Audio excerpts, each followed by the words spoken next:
Thank you, councillors, staff. Welcome to all to this Uralla Shire Council meeting on the 23rd of June 2026. The time is now 4 p.m. The prayer. Almighty God, we humbly ask you to grant your blessing upon this council, direct and prosper our deliberations to the advancement of your glory and the true welfare of the people of our Shire and Australia. Amen. The recognition of traditional custodians. We acknowledge the traditional custodians of the land on which we live and work.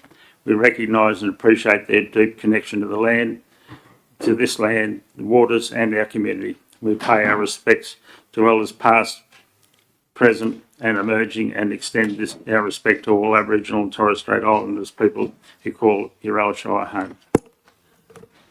Councillors and staff, this meeting is being live streamed. The council meeting and the attendance constitutes consent to the broadcast of your image and voice.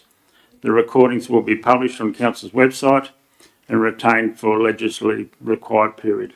Anyone who does not wish to be recorded must leave before the meeting begins. Our council may record or live stream the meeting unless prior written approval is obtained. All attendees must silence electronic devices. Participants must not make derogatory statements, or anyone behaving in a disorderly manner may be removed under council's code of meeting practice.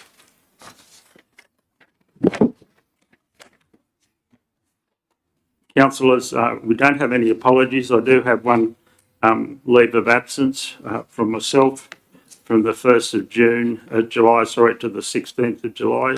So if somebody's prepared to move that, second that please. Moved Councillor Burrows, seconded Councillor Arnold. All those in favour, granted leave. Thank you, councillors. We don't have any declarations of or disclosures of interest. However, if something arrives during the meeting, please feel free to raise those issues.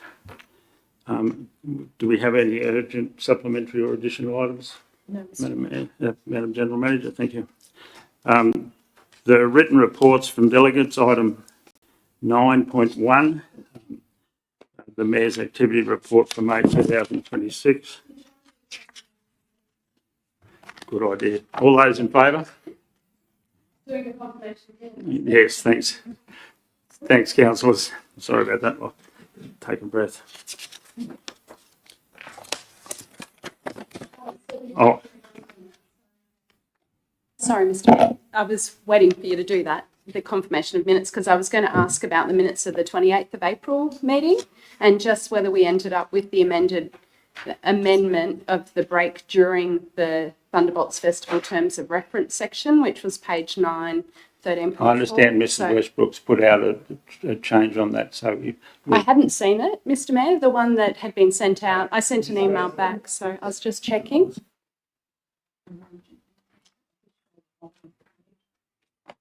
So you'll see. Through you, Mr. Mayor, I just wanted to note that there is a notation at the bottom of that item for that minute, which indicates that there was a short break called of 30 minutes during this item, and consideration of the item proceeded on return. So it is there, it's at the end of that discussion.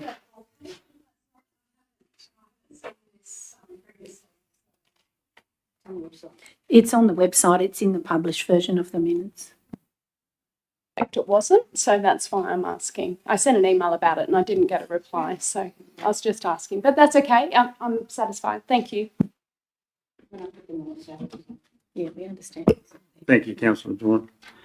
Councillors, item 9, the written reports from delegates, the Mayor's Activity Report for May 2026. We've got the recommendation is the Council receives the Mayor's Activity Report for May 2026. We've got somebody prepared to move it. Councillor Wright, any questions, councillors? Councillor Blakester. Thank you, Mr. Mayor. Just a question, the item 7 May, plug and play council. I just wondered if you could elucidate on which question was that? Sorry, Mr. 7th of May, there's a line item there, plug and play council. And I wondered if you could Thank you, explain what Councillor that is. Blakes. The Central Energy are looking to put power poles with chargers on them in around the state. And what they were looking to do was set up a sort of a group of councils that would have those preliminary discussions with them. And luckily I had the asset manager attend a couple with me as well. We'll get more information on that. I did take the liberty to contact Councillor Mailer, given that some of the things they were talking about were outside my scope of knowledge. So we should see more in that. We're in the second trench, as I understand it, Councillor. Mr. Wiley, so thanks for that. The likelihood is that they're looking to ways to balance their network. And given that the charges are only 7 kilowatt, and correct me if I get this wrong, then it's an hour to get 40k, so you get to Armadale on it. So how that will work around here and whether, you know, it will be suitable for Invergowrie or Bundarra or Kingstown, or all of those are questions we had. And then us also mentioned that maybe 20 plus would be more useful for regional centres. So we'll wait to see. But at this stage, there's been no need for council to actually consider anything in front of us. We're only part of a, if you like, a working group. But thank you for that. Councillor Doran. Thank you. I sent an email on the 20th of June, which must have been Saturday morning, but I haven't seen a response. So I just wondered about some, for the benefit of the community, the additional information could perhaps be provided for the 6th of May, the New South Wales Drought Coordinator, the 13th and 14th of May, the Minister Sharp meeting, 14th to 15th of May, something like just a brief dot point about the RES forum at UNE, 25th of May, again, another update online, and the 27th of May, which is the Community Safety Precinct. So if there was any, like, it'd just be good if there was just like a point about what the discussion was about, just like a bit more information would be good for the community, I think, as well as us. I took it that there was questions I should answer for all of the council, so whether an email satisfies that, I'm not sure. But if I go through, if you just go through it, the drought coordinator councils was sent that information that was provided through the drought coordinator. So basically they were talking about what was available to council, to the community, and what wasn't. And luckily we had Councillor Burrows in the room, so she could be more precise about the questions. We also, they also sent through some weather information which was forwarded on to councillors. And it was good to meet the actual drought coordinator and an assistant from, as I say, had a weather background. So the next one was, sorry, keep going, Councillor Doran.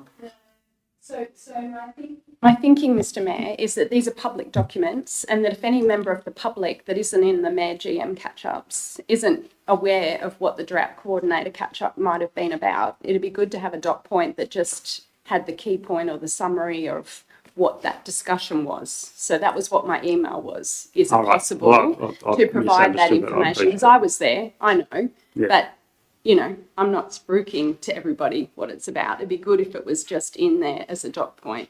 And like even with the 7th of May, the plug and play, the program overview, but that doesn't actually give us what the program is. So if there was just a summary or I guess a key I've just point, been trying to keep it sort of as short as possible for the questions, but I'll take your point. And like the I've 8th to of May, that's a perfect job because it says invitation to Uralla Council to appear at a public hearing in Taree.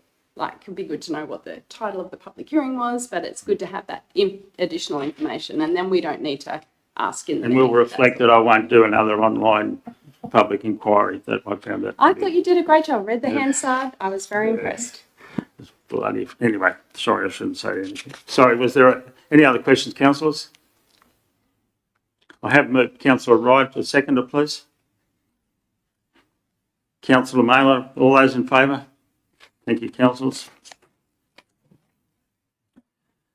Councillor, item 9.2, the Northern Tablelands Regional Organisation of Councils, the minute of the meeting for the minutes of the 18th of May 2026, the recommendation the council receives the Northern Tablelands Regional Organisation Council's meeting minutes dated for the 18th of May 2026 Can I have a mover for that, please? Thank you, Councillor Burrows. Questions out of that meeting, councillors? Councillor Blakester? Thank you, Mr Mayor. Just one question on, in the minutes, item 5, motions of advocacy to political representatives.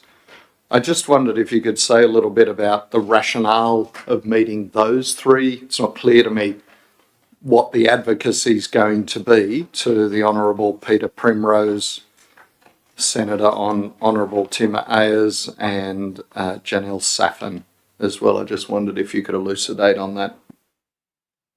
Thank you for the question. There are a couple of issues out of this. The group's now been extended to include Narrabri and Tenterfield, who both have, Tenterfield's actually part of Lismore state seat, and Narrabri, I think, is part of, I assume Tamworth, but it's not in New England. So, and Janelle Saffin specifically is around the emergency services stuff. So the aim was not to make it just Brendan Moreland for him to catch up with the mayors. We have those opportunities separately to this, but to try and take that advocacy to widen it out. So that hence we thought, well, there's other people, if they want to be part of it and get copies of the minutes, that's fine.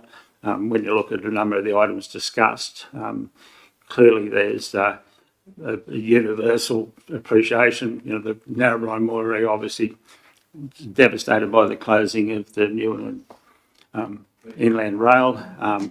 We've already seen some wonderful advocacy around the census information, which is actually a discussion started by Narrabri, where a significant number of people in the community are fly in, fly out, or temporary workers. So at this stage, we look like getting a meeting with the census person organising in this area later this month, so which through our acting general manager, so at least to try and highlight where we think the inefficiencies are, and say ones like Councillor O'Connor having to argue every time we see awful numbers that aren't representative of our community being passed on. So, but as I say, one of the biggest issues to come out of this meeting was how we wind up what was the original JO, and because there's still money in the bank, and how that gets to split up. So at the end of the day, council will receive some of that money, and then determination about whether there's a fee to join or whether we just have it as a much looser arrangement. The JOs needed auditing, they needed ARIC, so it's going to cost you $150,000 just to run it on a yearly basis, which is why it went into slumber, I think they call it. But anyway, sorry. Any other questions, Councillor Blakes, on that? No. Councillors, I have moved by Councillor Burrows. Councillor Burrows. The seconder, please. Councillor O'Connor. All those in favour? Thank you, councillors.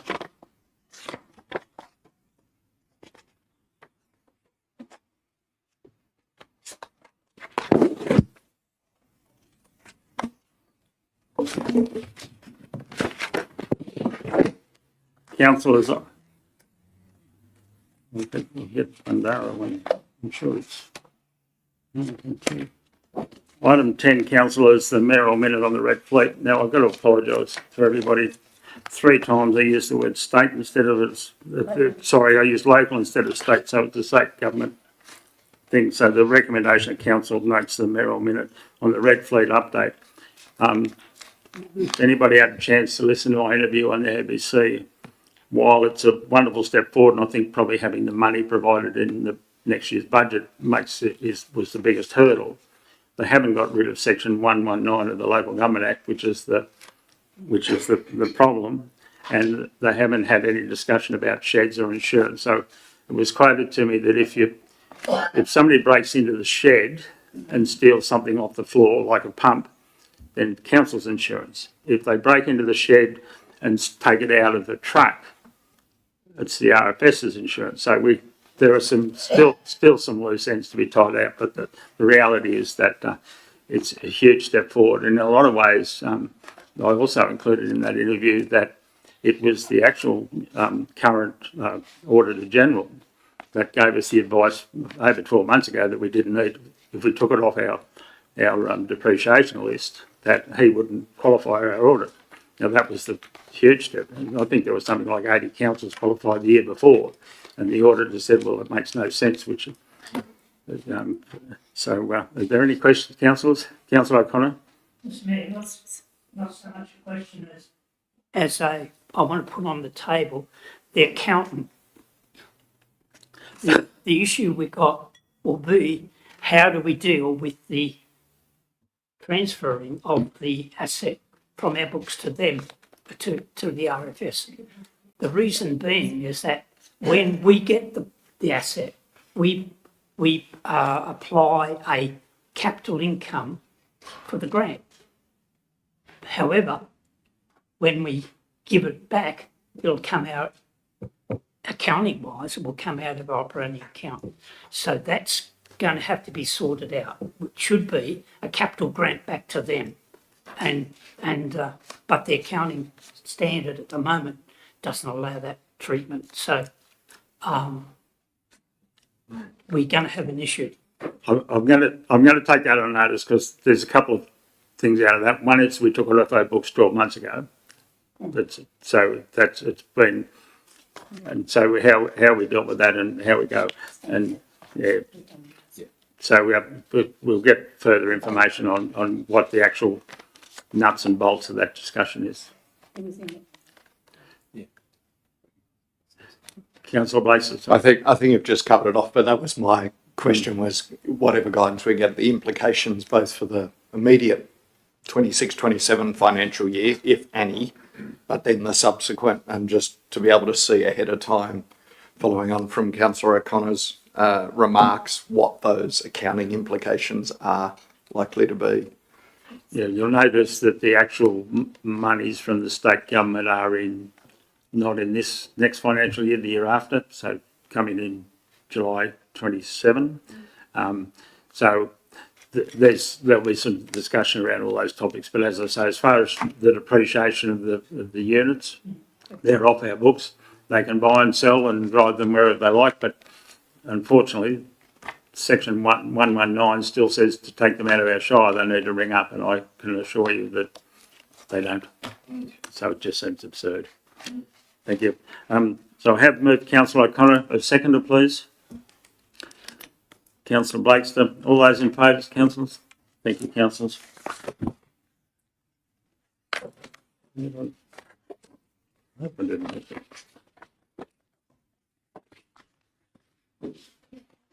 No notice of motion or questions on notice. Councillors, item 12. Oh, I'm worried I've missed it. Bundara Community Centre draft minutes of the meeting held the 10th of June 2026. The recommendation of council receives the draft minutes of the Bundara Committee meeting held on the 10th of June 2026. Somebody move the recommendation, please. Councillor Phil. Would you like to speak to it, Councillor Phil? No? Any questions? I think it's just a pretty Councillors, explanatory. all right. Councillor Burrows, you had a question? Thank you, Mayor. On page 28 of the attachments, it mentions a team to apply for grants. Is that going to be the committee or the organisation to apply for the grants? Who will be doing that? And is that, I presume it's for the hall. And my other thing is on page 29, the next page, about the DFIB going into the police station. Is that police station open all the time, like Uralla is when they're not around, or is it just as big a problem because the police station's locked as well? I'll ask Councillor Phil to answer some of those questions. Thanks. Through you, Mr. Mayor. So the process for the grant things is a lot of the little community organisations there didn't know who could qualify for grants, the process or anything. So we're trying to get it sort of have like a sponsor for a grant so that we can apply for more grants, work with another organisation, maybe like Rotary or Lions to make that happen. So it's for the whole community, not just the 355 committee. And we may get some more things done on the hall because as a council building we can't. The DFIB thing at the police station was manned quite a lot when we first started talking about it, and it's not now. But having it somewhere public, we want it somewhere public where people know to go. Grace Munro Centre was also flagged as somewhere that's open 24 hours a day, 7 days a week, but getting in there at 2 a.m. might be a bit difficult. There are some all around town, like the pub's got one, the showground's got one, but a lot of places, the insurance side of it, to have it on a public space wouldn't be helpful, but police have agreed to do it. So, and we figure if it gets stolen from the police station, it might increase the police presence a little bit. Through the Mayor, thank you very much. And as it's the third defib, I didn't realise there were two others. That makes sense too. Thank you. Councillor Arnold. Thank you. Through you, Mr Mayor.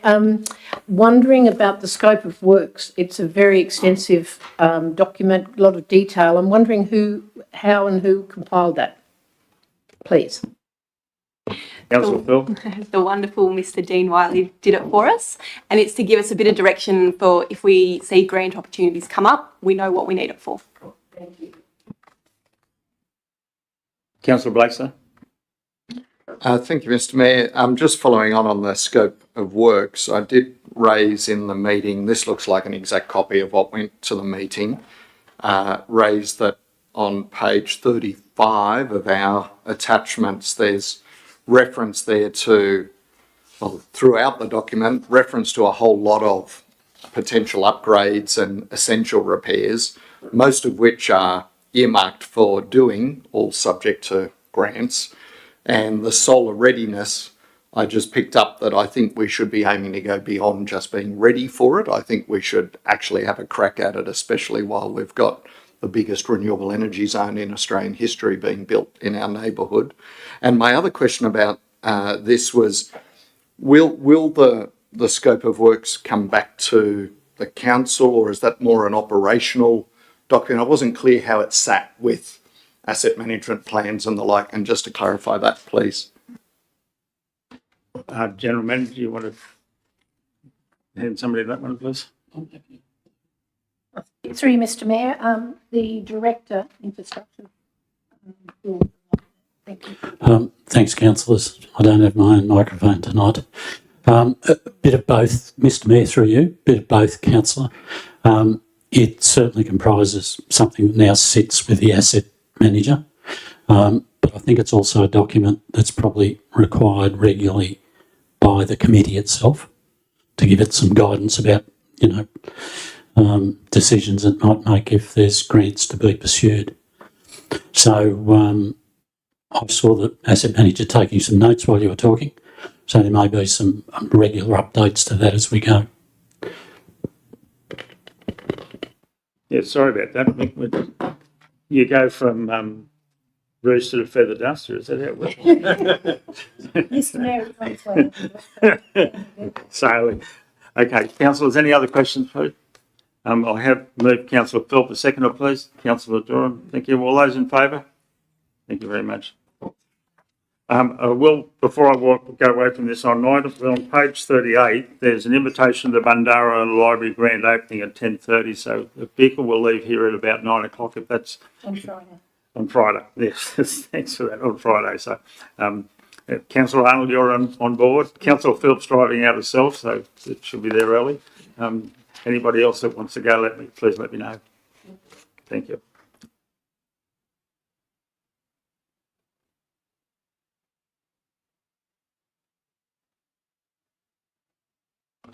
Councillors, item 12.2, the Australia Day Committee minutes held on the 10th of June 2026. The recommendation of council notes and received the unconfirmed minutes in the Australia Day Committee meeting held on 10th of June 2026. Somebody move that, please.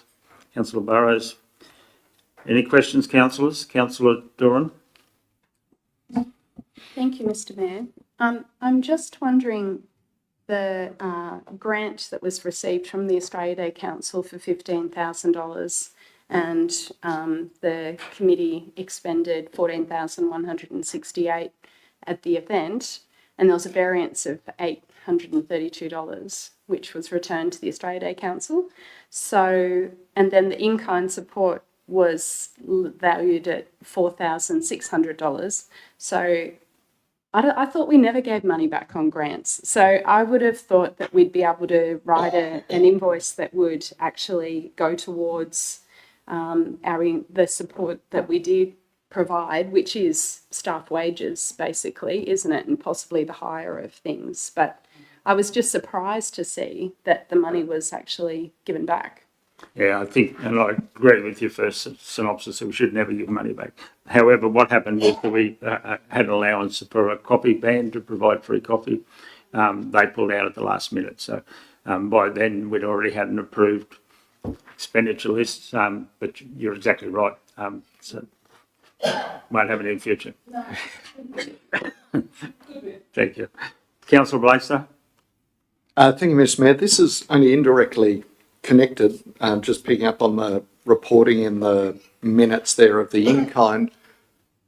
I didn't keep exact notes on this, but 2, 3, maybe 4 months ago, we were told we'd get a full report on all council sponsorship and support in kind so that we could get that full picture, which was something we discussed in the context of Thunderbolts Festival specifically, but then we started identifying a broader range of issues, and Councillor Philp put some stuff on email about that as well. I had the understanding that was going to come to us by the end of financial year, but here we are. So my question is, what's the status of that and when can we expect to see it, please? I'll ask the General Manager. Yeah, through you, Mr Mayor. I'll need to take that on notice, having just returned the day before yesterday. It is work in progress and it's certainly on the program, but I believe that other priorities have overtaken it at this stage. The operational plan is, you've already seen the operational plan. I'm unable to provide you with more information on that at the moment, but if we could just take that on notice, we'll make sure that is provided as soon as we can in the program. Thank you, Mr Mayor. Thank you. Councillor Burrows? I would just like to put it out to the council through the mayor. If anyone has some excellent ideas for who we might choose as ambassador to suit the Shire well, it would be really good to hear it from a wider group. Thank you, and appreciate that our last ambassador was organised thanks to Uralla, and thank you to Councillor Burrows, and that worked. So whereas I thought we had to pick from a list, that's not true. We go the other way. You find somebody and then you recommend them to the Australia Day Council and they sign off, then it's all positive. So thank you very much for that, Councillor Burrows. All right, Councillor, there are no further questions. I have moved Councillor Burrows a seconder, please. Councillor Phelps. All those in favour, councillors? Thank you, councillors.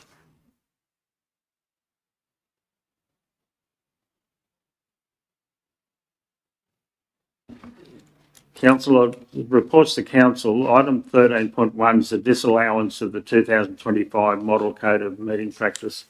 There's a recommendation on the bottom of page 12 of the without the attachments. Basically, unfortunately, Mr. Williams is not well this afternoon. However, it goes to what we originally adopted as our Code of Meeting Practice, to then find that it was thrown out by the upper house. There are two parts of that. One is that I guess the crunches for us were around whether people could zoom in to attend a council meeting, and the second one was how we managed workshops, which again we were very strong on the fact that we thought that the councils did require workshops, and also that we thought that if the councillor, and we've had a couple of instances where that councillors should be able to attend via Zoom. We don't believe that in the 21st century that was reasonable, particularly ones that had to travel long distances to attend a meeting and then travel back to where their place of work. So there was some questions around where we would go with the audio visual that we have. the consensus of those I've spoken to was that we should continue that practice. It's a good way to provide information to the community. Mr. Williams' advice to me was that there was sufficient in the old code to allow us to continue to do that. We didn't actually specifically need to resolve it. However, I'm happy to take advice. So, councillors, if I can have somebody move the recommendation, and then Councillor Wright. And are there any questions, councillors, of where we're going back to? And we're in a state, or the state government's in a state of limbo. So, if there's no questions, if I can have a seconder, and then I'll read. Thanks, Councillor Doran. All those in favour? Thanks, councillors. The recommendation that council notes the local government general amendment model code of meeting practice regulation 2025 has been disallowed by the New South Wales Legislative Council. 2, notes that as a result, the 2021 model code of meeting practice is reinstated as the prescribed model code under section 360 of the Local Government Act of 1993. 3, rescinds resolution 154.10/25 adopting the 2025 model code of meeting practice. 4, reinstates the code of meeting practice aligned to the 2021 model code adopted by council by resolution 34.04/22 and adopts the order of business determined in this report pursuant to clause 8.1 of the reinstated code of meeting practice. I have moved Councillor Wright, seconded Councillor Doran. All those in favour? Thanks, councillors.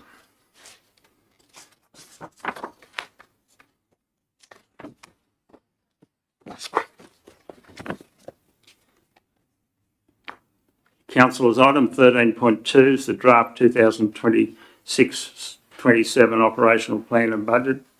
I have a recommendation on page 16 of the without the attachments. Somebody move that to allow discussion. Councillor O'Connor. Questions, councillors? Councillor Doran. Just to start off, I thought there's a couple of things in the recommendation I just wanted to check with you. So with point 1, which is acknowledge the 8 submissions received on the operational plan during the exhibition period and write to the relevant community groups and ratepayers thanking them for their time and the quality of their submissions. So surely they've already been acknowledged and thanked for providing their submission. Has that not already happened? I would have thought that a reasonable process would be for us, following whatever decision council makes tonight, that we inform people of what actually the resolution of council is. So that would be a standard. Whether I'm assuming that, and I'm not speak on behalf of the staff, that they sent an acknowledgement, but that would have been all. So hopefully the Lex letter would be, these are the determinations we made. Thank you for that. The other bit, No, you keep going. The other item, Mr. Williams and I had a discussion about how the operational plan should be presented, and was hoping to be able to do to track the changes that have been made. I know that Councillor Blakes has raised this previously. Our determination was that we couldn't get the document to look anything like reasonable, so we went back to going through and then your attachments where you've got a full list of all of the questions and the response to each of those questions and whether that changes the operational plan or not. So I'm happy with the format. Whether that causes concerns, I don't know, but I thought it worked in this case. So that's on my head. Sorry, Councillor Doran. Sorry, thank you. So just back to the point 1 and bearing your response in mind, are we actually going to thank them for their time and the quality of their submissions, or are we going to thank them and provide them an update of the outcome of the meeting? Or I just feel like point 1 is a little bit unnecessary, I guess. I thought they would have been acknowledged when they were received, and yeah. I guess fundamentally the difference between acknowledging the issues and us determining what we decided to do with it, I would separate. If I'd put in a submission, I'd hope that they tell me what the outcome of it. Yes, thanks for your letter, and then when the council decision is made, this is what we decided to do, we ignored you or we didn't ignore you or whatever happened. So that's yes.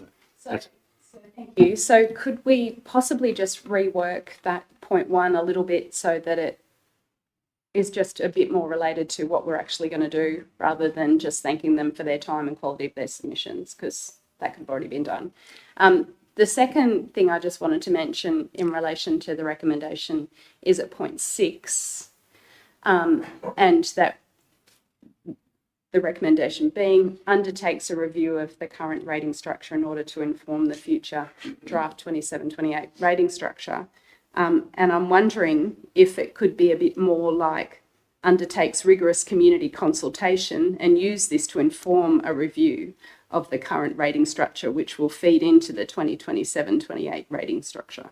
So just to pledge to our community that we will actually do proper consultation to come up with a better rating structure, which is what we're indicating there, but just, it's not just that we're going to undertake a review, that I would like to see that we actually commit that we're going to consult rigorously with our community about that. Thanks, Jody. The reality is that the General Manager will prepare a full report to the next council on the timing of the workshops, because we obviously need ones around waste and around water. And but as you say, if you want to add to item 6, is there a consensus in the room that we can add that as part of item 6? Thank you. The mover, Councillor O'Connor, are you happy with that? Mr Mayor, whilst I'm happy to accept a friendly amendment, I also would counsel that once we start making it specific items within it, we are actually restricting the ability of us to follow that item. So I'm quite happy with the amendment, but not acknowledge the fact that we wanted, I believe, that a more broad declaration that we are going to do work on this is better than having this is what we're going to do in a resolution, and it would restrict us from doing anything further. Thank you. Councillor Phil? So I think to help Councillor Tom's, I guess, concerns about this is even if we just say undertake a review including community consultation to show the community that that's what we're going to be doing, instead of really strongly wording it that restricts us, it opens it up a bit more instead of restricting. We'll just have a moment while we add that in.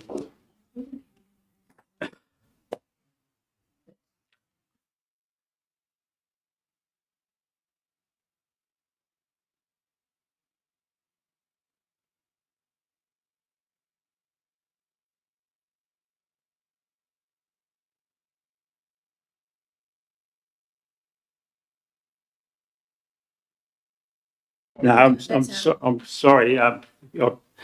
Can you just give that to the? I'd like to remind you of your fiduciary duty, all of you, because this is very important. I'm really disappointed, Jody, because with all the efforts I've worked with you, I worked really hard with you, and basically you have trashed me on public meetings. So I have breached every fiduciary duty. No, you hand that to. Every fiduciary duty. Can you please? Can you go and sit down, please? Can you go and sit down, please, Jody? No. And councillor, you now have the opportunity to not breach policy. Okay. And remember, please go and sit down, Jody. And Jody, all the efforts I made to work with you, you trashed me. I don't understand why. Excuse me, Mr. Mayor. I met you regularly, and I made every effort. I did. And the fact that you forgot it, I'm disappointed in. And the fact that you've taken to public social media to trash me. What did you do? I spoke to every person that I could as a councillor and tried to. All of council breached every policy. Okay, thank you. Enough's enough. To me, go and sit down, please. Including you. Go and sit down, please, Jody, before I ask you to be removed. You work. No, go. I don't. I work for everybody, not just you. Thank you. The whole council for the whole community, and Thank- you're about to find that out. Well, we had an election on, I didn't see your name on the ballot paper, but anyway, we look forward to that in the future. Thank you, councillors. Can we go to what's been changed on that? Community consultation order. So I have moved, councillor O'Connor. Can I have a seconder, please?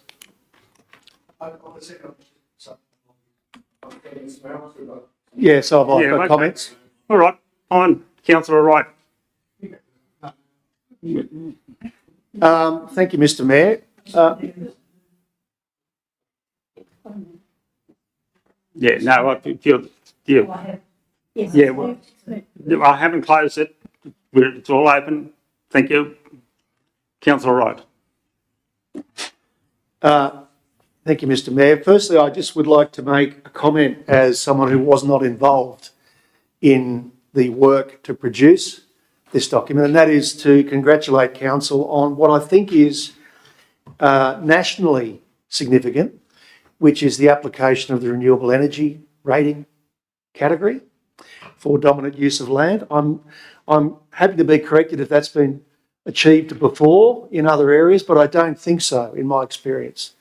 So I would like to say that that is an innovation towards everything we can possibly do to avoid climate catastrophe, and we should continue to embrace such steps towards renewable energy in this shire.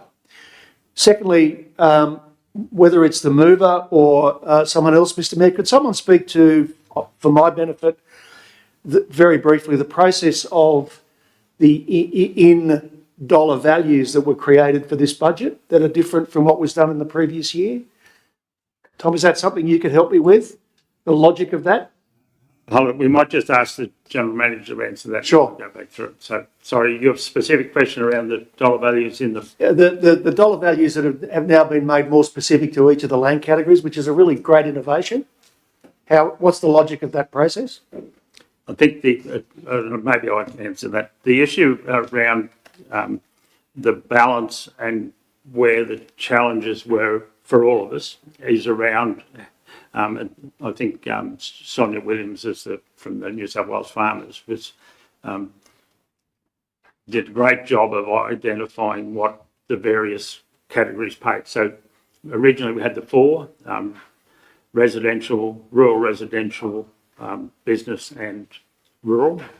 So to try and show two parts. One, how much the base rate, which has been a standard rate, impacted each of those areas. And then the second one was the ad valorem, which has again been standard. And again, if I was going to suggest that those items would be part of a really robust discussion in the next 6 months, those challenges will be there. Thank you, Mr Mayor. So it goes, the key part for the stage one of the SRV has been to fix our cash position. So, and I think that that's been highlighted. The issue in the future is whether, if we're able to resolve that part of it from one of the better things, then there are other ways. So I appreciate that ASIN have been really positive with us in determining around the rating of business energy. And I know Councillor Blakes has been keen to see us work something through on the transmission lines, and it's fair to say Councillor Burrows and I had some positive discussions about how that might look, given that she's an impacted landowner with the transmission line. So if we can find a way to include that, then that would be a real bonus without impacting. And again, I think we need to publicly state that the landowners that are doing negotiation with Energy Co need to ensure that they're protected the same way as the solar and the wind people are. And if their rates go up because of council decision, that's covered under the agreement. So I'll allow Councillor Burrows to talk to that in a sec. Thanks very much. Thank you, Mr Mayor. Sorry. I'll go to Councillor Burrows first, given that, and then go for... Thank you, Mayor. I'd just like to say that for the transmission line, the only way that landholders are going to be able to recoup that is in their initial discussions with Energy Co and the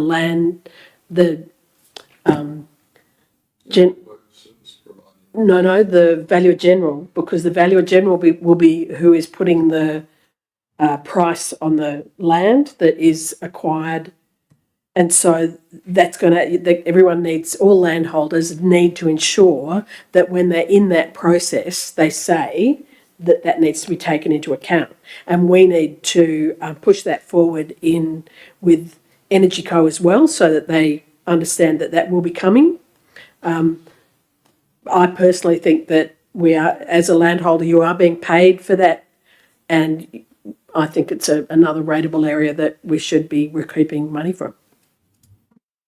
Thank you for that. And I have had preliminary discussions with somebody working on the other side of the Valuer General Energy Co. valuer so I've raised that specific issue with him as well. So thank you. I'm going to go to Councillor O'Connor because he reckoned I dodged him out when he moved the motion, and I may have lost track for a moment. Sorry Mr. about Mayor, that. I'd like to speak to the motion. And first I will speak to the item number 1, and that relates to attachments. I'm going to have a long discussion, I might add, just in case you'd like to know.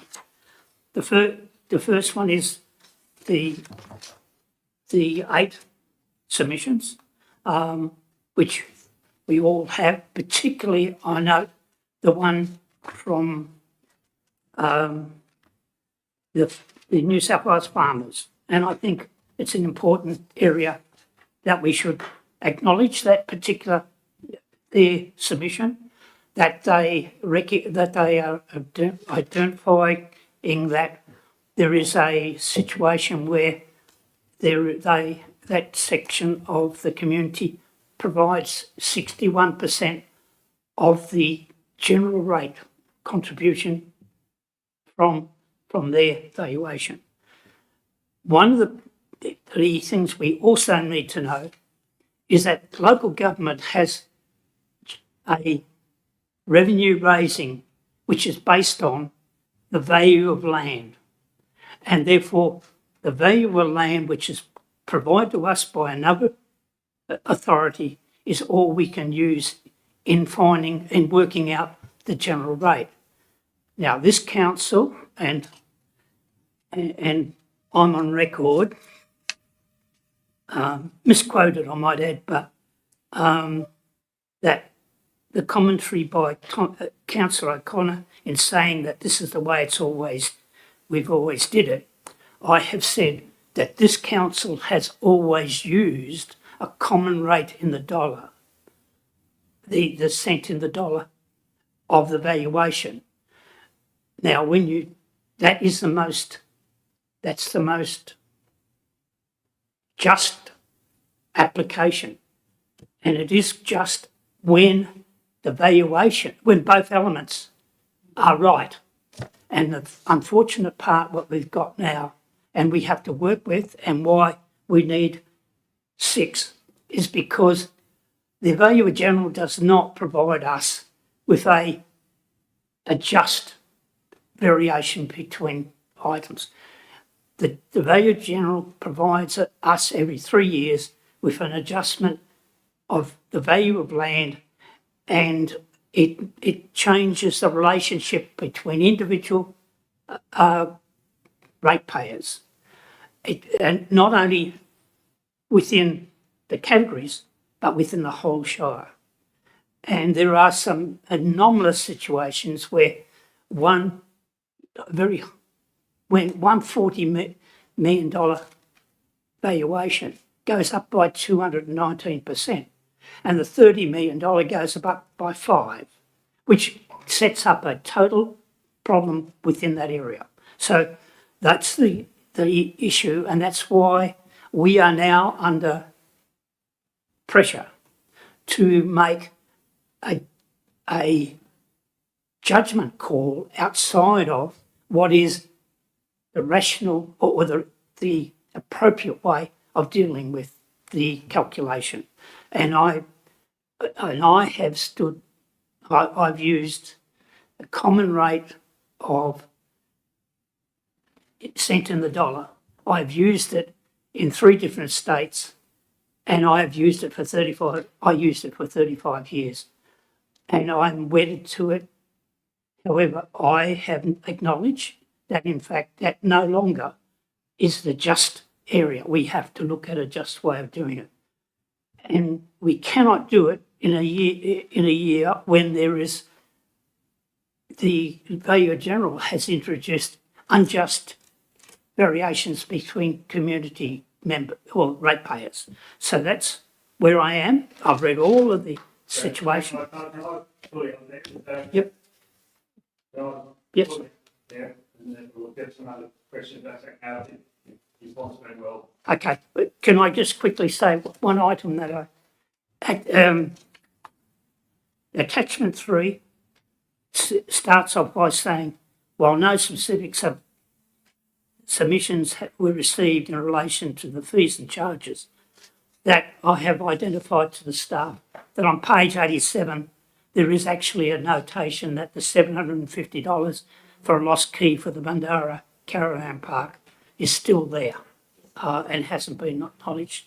I understand that it's for a particular reason and I'm accepting of that, but it doesn't look, I've asked the question. Thank you. Thank you very much, Councillor O'Connor. Councillor Blakes, did you have a question? And then I'll go to Councillor Mailer. Thank you, Mr. Mayor.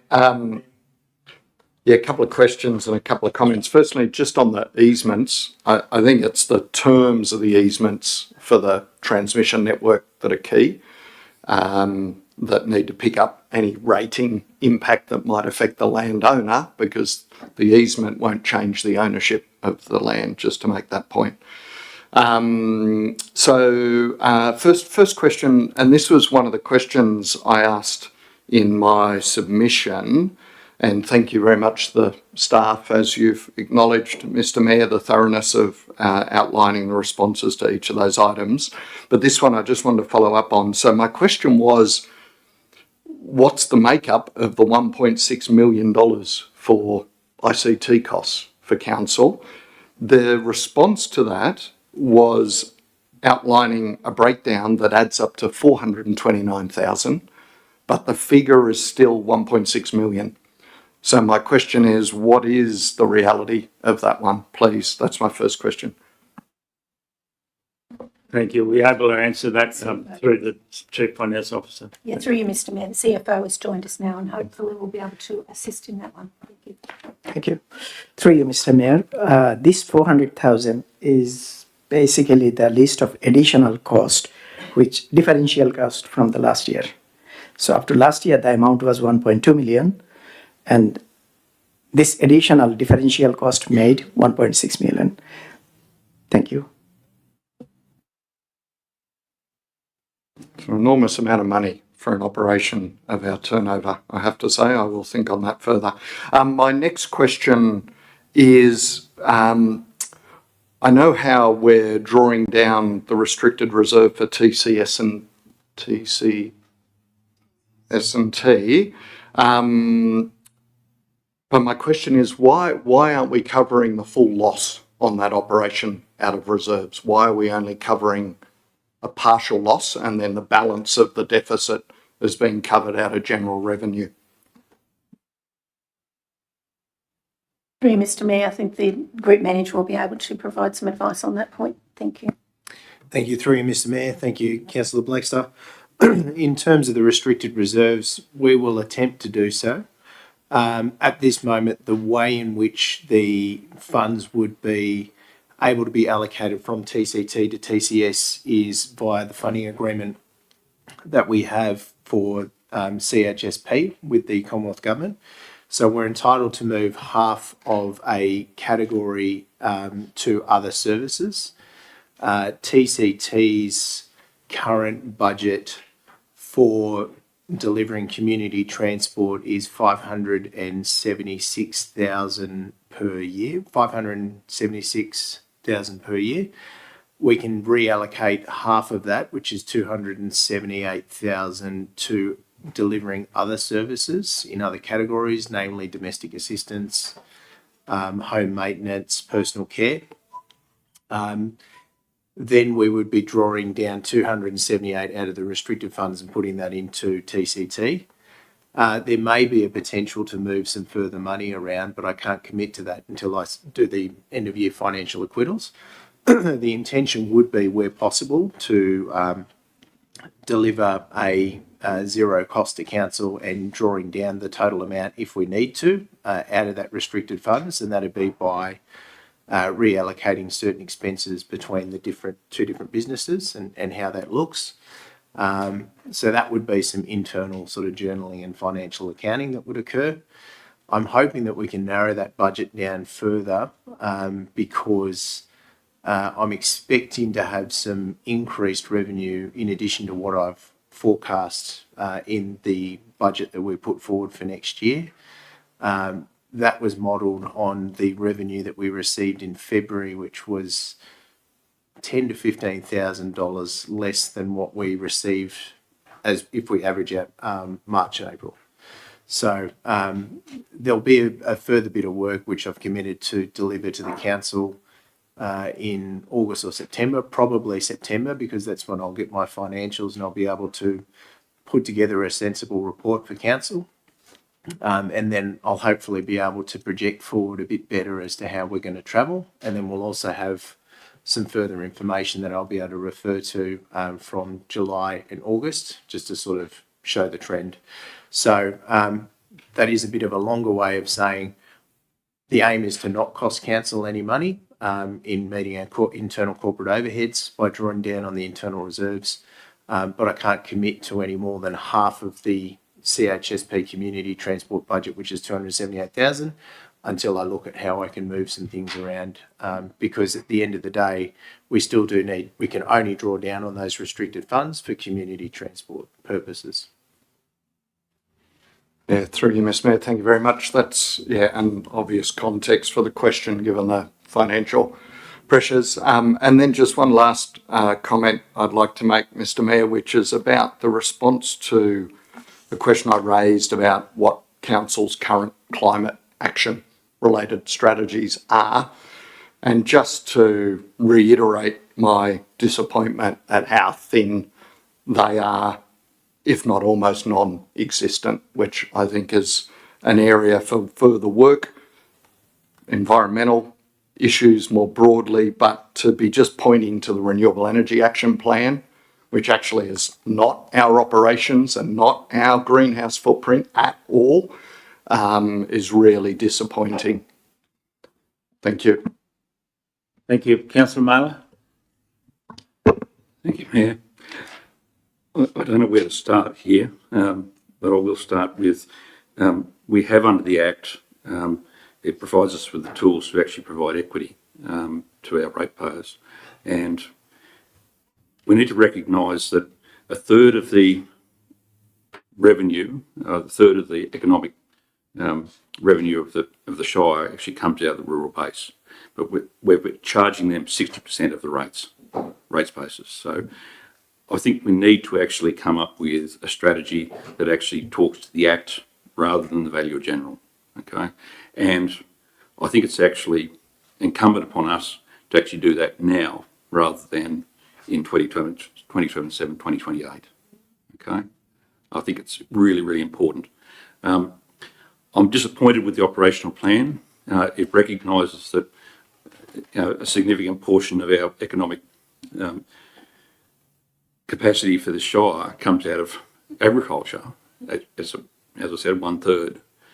We don't actually recognise in this operational plan the risk of climate change to that industry and the continued decade on decade declining terms of trade through agriculture. We should be reflective of our community. We shouldn't actually be setting aside ourselves as part of the community. They actually, agriculture in particular and business in particular, are suffering the same problems we're suffering, okay, declining terms of trade for other reasons, but it's declining terms of trades. In the last 5-6 years, we've seen threefold increase in fuel prices. We've seen in agriculture an eightfold increase in fertiliser prices. We continue to see agricultural values not match those increases in costs.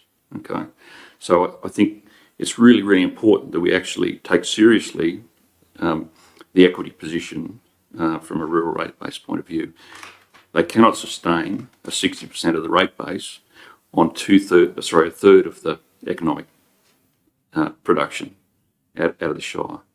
So that's the first thing I'll say. And we have a tool within the Act that provides us with a way to create equity. Okay, we have a responsibility to ensure that our Shire is economically resilient. Our businesses are economically resilient. So I think it's really important. I'll go further. I have a real problem with the operational financial summary and the areas of operations. If in my business, if I confused overheads with operations, I'd be out of business. Okay, and I can't identify the overheads in this business clearly from a financial summary of operational areas. Okay, how can finance have a $9.164 million operational revenue as an overhead to businesses? Okay, there's business here, there are operational businesses within this business. Okay, but you actually allocated a financial revenue not to operational businesses, but to a department that is an overhead. Okay, I don't know how we understand this, and we're going to put this out into the public. And from a business point of view, and having owned a number of businesses over time, if I can't understand the overheads of the business and the operational expenses of the business, and I've asked these questions before, I don't know. I don't feel comfortable putting this out because I can't read it. Okay, I don't understand it. I'm not a forensic accountant. Okay, I should be able to read this from first principles. I've been in business for 30 years and I can't read this document and I can't understand how this business operates. Okay, as far as I'm concerned, I'm seeing an overhead that is well out of kilter to an ordinary business. Okay, now I understand we've got some challenges here. We have a bureaucracy to deal with. We have a master in Macquarie Street, but we also have a responsibility to ensure that we are building economic health and social resilience in our community. Okay, and if we can't demonstrate that we're actually matching that in a way that's actually reasonable, if I look at this, I'm seeing numbers at 40 on just the operational stuff that I can see. I'm seeing numbers that somewhere between 25 and 49% overheads. If I run my business at anything better than 10 to 15% overhead, I'm bankrupt. Okay. So if we don't take consideration and be empathetic to our community and spell this out in a way that is understandable, okay, I can't support it. It's got errors in it that is not easily digestible. It's not easily read, okay? And if you're not coming from this background, it actually creates a much larger dissonance between our community and us, okay? We need to be able to relate to our community and need to be able to acknowledge our community's pain in this space, okay? And I don't think this document does it. There are key points, and I think there's mistakes in it. The borrowing costs on page 220. We've got a $32,000 borrowing cost, but it's now $140-something thousand borrowing cost for next year. And I don't understand how that can be possible. Well, let's just deal with that issue. That depends whether you just pay the interest or whether you work down the loan. So, but I'll take the rest of your points. So that's my point, though, isn't it? We read the documents and we see the borrowing costs in the documents, okay? But we see a budget price that's actually out of step with that. It's not explained. It's quite clear when we read the council papers what the borrowing costs are, but we've got this number that's actually not. It's a dissonant number to that number. And that's my point that I'm trying to make. I asked a question about the Weeds Authority. $200,000 wages, $86,000 operational expenses. No overheads, no capex. Okay, why? Okay, why have we got $200,000 in wages? We've got 86,000 in operational expenses, no capex, no overheads associated with that. Okay, if I ran a business that had the wages out of step with the operational costs, I'd be out of business. Now, the question I asked was, is this a legacy item or is it carried forward? It's carried forward into the budget for next year. That was a figure from the past budget. It's carried forward into the next budget. Okay. When our ratepayers and community members see these numbers, they won't actually thank us for it because they'll pick it apart. Say, what the hell are we doing? Okay. I've just spent hours and hours and hours trawling through this because I can't understand it. And I don't have the confidence to go out there and pass this because I don't understand it. So, from my own perspective, if I'm not confident, I can't vote for it. I don't disagree with any of your points. It's a shame we didn't have this argument a month ago. I know you provided input questions, but as I say, and the reality is that come the 1st of July, we need an operational plan. So while I agree that we've made some progress on how we provide that information and clearly around capital expenditure and around what's overheads, how they're allocated through the various business units, then I couldn't agree more. So we have some work to do, but as of tonight, I would like to see us pass the recommendation as we've adjusted and then continue to make those efforts that you've outlined. Now, the issue around farm equity, I know we had some discussions previously about trying to indicate what monies are being made and what money's not being made and what climate change might do. The positive thing for this council, and as Councillor Wright pointed out, is that we've taken almost half of the increase for the rural sector off by forming a new business power generation, and we look forward to continuing that. And he's right, but there are other councils that have done work on the edges of it. They haven't done anything like we have, and we need to publicly acknowledge that ACEN haven't challenged that. They've been understanding of it, and the rate that the landowners involved had it in their contract, so that made it easier. At the end of the day, this week, farmers' cattle and sheep are wonderfully priced. We know there's El Nino about, so none of us walk away from any of those challenges. The other point I'd like to make, Mayor, is that say in this document, transparency, transparency, transparency. Every operational plan talks about transparency, and I don't see that in the financial statements that are in this document. I don't see the transparency in that, and that's a real challenge because I think we've got to walk the talk. If we're going to talk about transparency, we've got to actually walk the talk in terms of finances. I understand the difficulties reading at the document, but I'd suggest that the information's there, but as I say, we need to make it more easier to read for everybody else. Thank you for that, David. Councillors, any other questions? Thank you. Councillors, I have moved by Councillor O'Connor, seconded by Councillor Wright, that one, sorry, I'll wait till that's, just hold up that one that council acknowledged.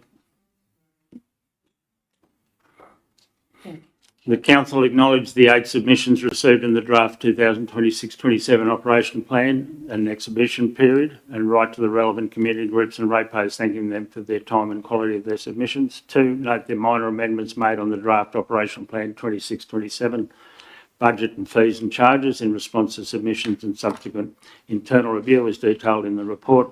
3, adopt the special rate variation rate structure included in the draft 2026-27 revenue policy. 4, adopt the 2026-27 operational plan incorporating 2026-27 annual report, revenue policy and fees and charges, inclusive of the minor amendments outlined in this report. 5, notes the IPART comments to the effect that under the SRB, farmland rates are higher than the cohort average and residential and business rates remain below the cohort average. And 6, undertakes a review of the current rating structure, including community consultation, in order to inform the future draft 2027-28 rating structure. All those in favour? Thanks, councillors. Councillor Dorr and Councillor Mailer vote against it. Thank you, councillors. I think none of us underestimate the challenges that we have. So thank you, councillors. The other part I would say is that the advice from my part that we got when they told us that that the SRB had been approved was inconsistent with the advice we got earlier on about how we could impact on on what we'd already submitted. So I appreciate everybody's thing, and I take the point that we have some challenges about how we prepare and present future operational plans on the business unit. So thank you, councillors.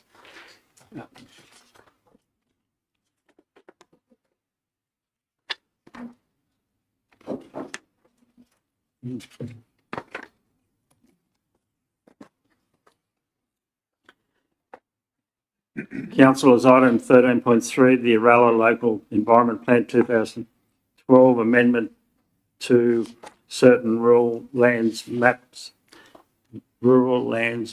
layers. Councillors, the recommendation on page 26. Can I have somebody move that, please? Councillor Phelps, thank you. Questions, councillors? Councillor Wright? Thank you, Mayor. Apologies if I missed this in the document or the papers. The reason for the boundary adjustment. General Manager, Yeah, thank you, Mr. Mayor. There was a change was made to the boundary which was gazetted by the Minister previously, which brought about a 37.5 hectare slice of land into the Uralla Shire, which was previously in Tamworth. So following the gazettal of that, we now need to ensure that that piece of land is ultimately subject to our LEP. So this is simply a procedural step which will bring the land into the Uralla LEP, remaining at this stage under the Tamworth planning controls, but ultimately following a planning proposal, we would then bring it properly into line with probably adjacent properties. So I suppose I was just asking, do we know why the boundary adjustment was gazetted? I understand that the landowner actually has a significant portion of their land is actually adjacent to this particular lot, and it's already in the Uralla Shire. So I believe this has been going on for 15 odd years or so, I believe, yeah. Thank you. thank you, Councillor Doran. So I find all this quite confusing too. So we've brought it into line with the Uralla Shire Council area, and I found the summary and the recommendation just contrary to each other. And then the recommendation says that they want to retain the attributes currently afforded to the allotment under the provisions of the Tamworth Regional Local Environment Plan. So why are they not coming under the Uralla? I don't like, well, what's going on? It feels sus. I feel like there's something up. Yeah, thank you, Mr. Mayor, through you. We would agree that the process is probably not what we would consider as the right way to do about it, but it is allowable under the EPNA Act. And so this is advice from planning is the way that they would like to see the matter proceed. So it's quite common when there are changes in boundary for the zoning of land that now sits in one LGA to actually be subject to planning controls in the short term, which sit in the neighbouring LGA. It's quite a common process. What would happen is ultimately through a planning proposal, council, when it's probably doing some further amendments to its own LEP, we would then seek to bring that in under the then current controls that Uralla Shire has. I'm afraid it's quite a standard sort of process. I don't particularly think it works well, but it's the advice and it's the direction that we've almost been given by the Department of Planning. Thank you. Councillors, any other questions? I'll moved by Councillor Phelps, a seconder, please. Councillor Burrows. The recommendation of council requests the Department of Planning, Housing and Infrastructure to amend the Uralla Local Environment Plan 2012 in accordance with section 3 of the Environment Planning and Assessment Act 1979 to incorporate Lot 1, DP 878529 Retreat Road Retreat in the land application map sheet LAP 001, zoning map sheet LZN 002 and the minimum lot size map sheet LSZ 002 in the New South Wales Planning Portal Digital Environment Planning Instrument Viewer and retain the mapping attributes currently afforded to the subject allotment under the provisions of the Tamworth Regional Local Environment Plan of 2011. All those in favour? Thank you, councillors. You voted against it?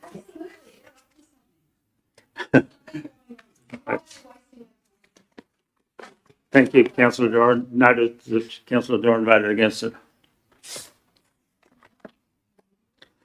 13.4, councillors, the loans as of the 31st of May 2026. Recommendation that council notes the total loan position as of the 31st of May 2026 is 1,029,319. Somebody move that, please. Councillor O'Connor. Questions, councillors? The seconder, please. Councillor Mailer. All those in favour? Thank you, councillors.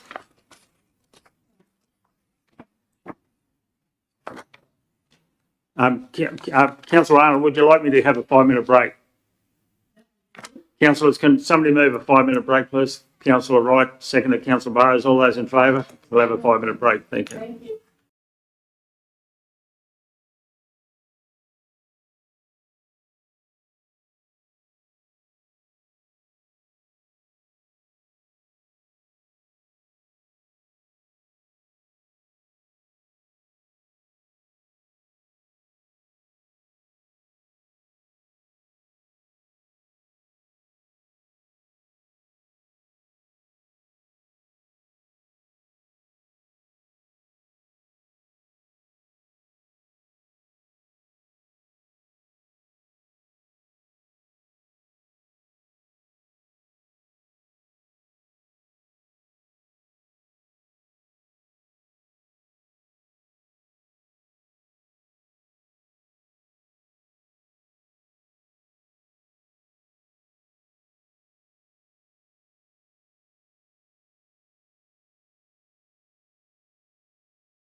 Okay, councillors, thank you. Staff, thank you. Oh, is it as long as we don't actually close the meeting, but Jess, you can shut the door if it's cold on your back, please. It's cold. No, I think it's not right. Thank you. Okay, so Mrs. Westbrook, do I need somebody to move us back into? Yep. So, okay, councillors, I need a mover and a second to move us back into ordinary council. Move councillor Mailer, second to councillor Burrows. All those in favour? Thank you. Councillors, item 13.5, the investments as of the 31st of May 2026. Recommendation that council notes the cash position as of the 31st of May 2026 consisting of cash and overnight funds of 3,319,710, term deposits of 21 million, total cash and term deposits of 24,319,710 as of the 31st of May 2026, and restrictions are reconciled on a quarterly basis as of the 31st of March 2026. Total cash and investments is 24,567,924, comprising 19,808,509 in external restrictions and 4,514,070 in internal restrictions, leaving an unrestricted balance of 1,045,345. This compares with the unrestricted cash balance of 1,112,649 as of the 31st of December 2025. So somebody move that, please. Councillor Wright. Any questions, councillors? I'll look for a second and then thanks. Councillor Mailer. All those in favour? Thank you. Councillor, I might ask the previously acting general manager if he might update us on some of our cash bonuses in the last week or so. Thank you. Through you, general manager. Thank you, Mr. Mayor. I might, I'm just looking at the group manager. So just cross-check me here. We have, there's been a couple of breakthroughs. We received a $595,000 payment on part of our snowstorm claims. We have since been advised that there is a further $200,000 has been approved, which we are going through the invoicing process to get. We have received the first of our two licences for groundwater under the groundwater project. The other one was the second licence was due a couple of weeks ago, but it's imminent. And as soon as we've received that, that clears us to claim another $500,000. And the first one enables us to claim 500,000. The second one a further 200,000. So that's a significant turnaround. The dual impact, the better side of getting the groundwater money in is that goes directly back to the hole we created in the water reserve, which is fairly low at the moment, but will build back up to the vicinity of $1 million, which is great news. And there's further work going on the snowstorm, but there's been progress, which is excellent. Thank you, staff. Councillors, item 13.6, the monthly finance report as of May 2026, and the recommendation of council receives the attached monthly financial statement for May 2026. Somebody move that, please. Councillor Wright. Any questions, councillors? Councillor Blakester.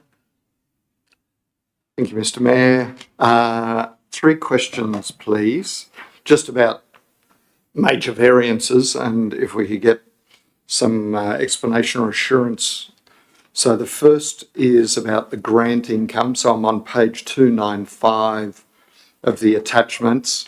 And so grants to end of May, 8.34 million, but the QBR full year budget is 10.6. So just interested in anything that can be said about that variance and whether or not we're going to close the gap on that.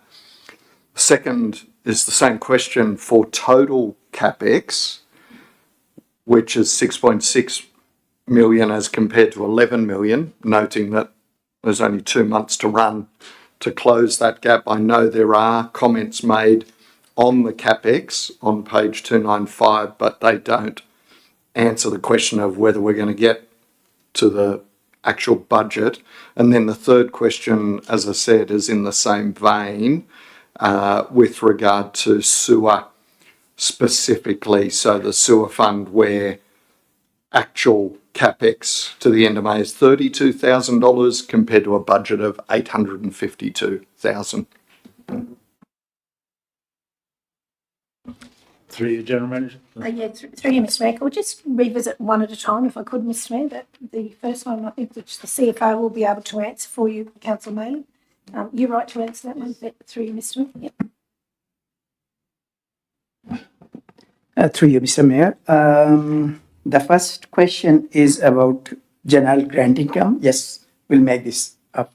The reason is the FACTS funding comes at the end of the year, which what we have already received. So with that amount, we hope, I think the budget will exceed because we received 80%, whereas budget was estimated probably for 50% based on last year's advance payment. So that's how this one will be, will meet up. Thank you. Just on that, through you, General Manager, can you update us on where we are with bags? Have they decided to send money early? Is that the? Yes, through you, Mr Mayor. We have just received that. I think the CFO will be able to give us the exact figures, Mr Mayor. Let me open my email. Just we have received 3.17 million. I don't know exact thousand figures. This is 80% of total estimate. And that means we are going to receive around 3.9 million in total for next year's allocation, from next year's allocation. And budget was, what we budgeted, we are getting $50,000 more. But other thing I raised today, in the communication from the Office of Local Government, they said the increase from last year's FAG is 8% overall for all the councils. Unfortunately, our increase is only 4.88%, which is not actually representative to the overall state increase. Thank you. Thank you for that. General Manager, the number 2 question. Sorry, Mr Mayor, I've got the last one, which is the achieving the capital program, but could you just revisit that second question for us, please? The second is still on page 295. The total CapEx to the end of May is 6.66 million, but the budget is 11.1 million. So the question is, how are we actually going to perform in the next 2 months? Another nearly $5 million worth of CapEx. Thank you, through you, Mr Mayor. Thank you, Councillor Blakes, for that question. Having just returned from leave, I asked exactly that same question myself today, and I believe that one of our directors would be happy to answer that, please. Thank you, Mr Mayor. Yeah, through you, Mr Mayor. Councillor Blackster, I think we've talked about some of the challenges around the Capital Works program over the last couple of months. Probably our ongoing challenge in engaging staff, particularly within our civil area, is really holding up some of the works. Challenges in procuring contractors at reasonable rates. Some of the delays, of course, we had a fairly significant delay occurred with the delay by transport for the resheeting, if you like, and the remediation of Bridge Road. So that's a fairly significant one because obviously we were going to be doing all the additional work within. And I note one of your questions around the water and the sewer, in particular the sewer, so the capital expenditure there. Look, we have been slow. There is a lot of work that we're doing at the moment around just trying to better understand the asset, the renewals that we need to undertake. And I note there was some discussion, and that we'll be coming back to you shortly around when we'll hold a workshop with the council, just to sort of give you a fairly comprehensive overview of all that we know and where we think what gaps we think we have and what we think's coming up for us in that space. So, look, I think it's fair to say we're not going to close the gap from 6 to 11 million. I believe that where we're at the moment is probably an improvement on past years, but I don't think we're going to get to 11 million given some of those challenges that we've outlined. It's probably also reasonable to note we did slow down with some works that required water sort of to be utilised during the period of drought, so that has also slowed us down. So I think, it's, and I know that Miles and the team are currently sort of trying to really put together as sharply as they can the program for our coming 12 months to get as much delivered as we can. So thank you. Any other questions, councillors? Councillor Doran?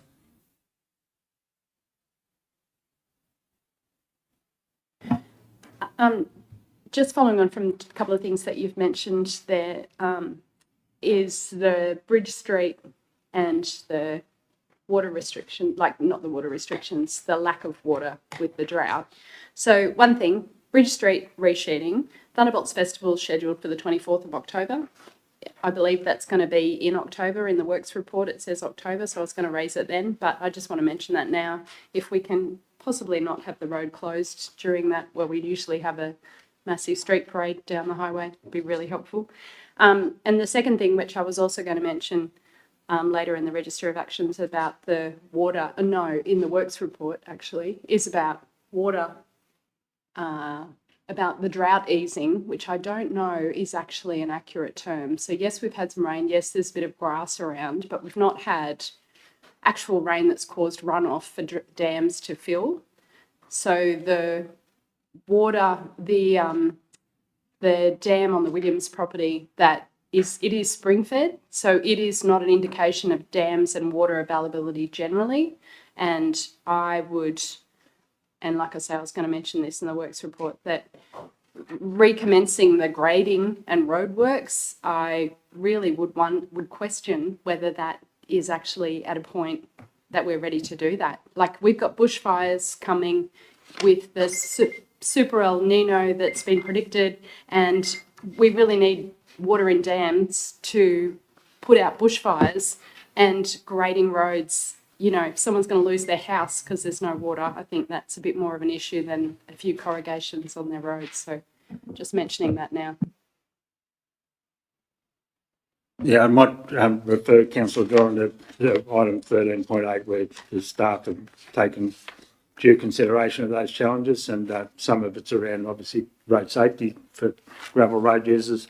The dam was an interesting discussion where, when the water went over the top of the wall, then my view, we should have taken them all off, and obviously that wasn't the consensus in the room, so we've stuck with the level 1.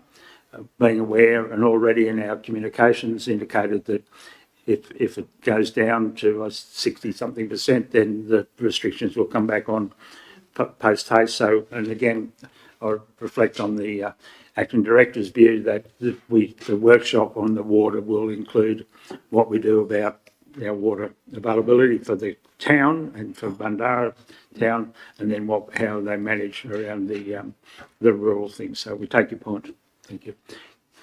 Councillors, any other questions? Councillor, I have moved by Councillor Wright. A seconder, please. Councillor Mailer. All those in favour? Thank you, councillors. Item 13.7, the draft Uralla Shire Growth Management Strategy. I have a recommendation on 34 that council endorses the draft growth management. Are we right? Yes. We're right, Mr. Wright?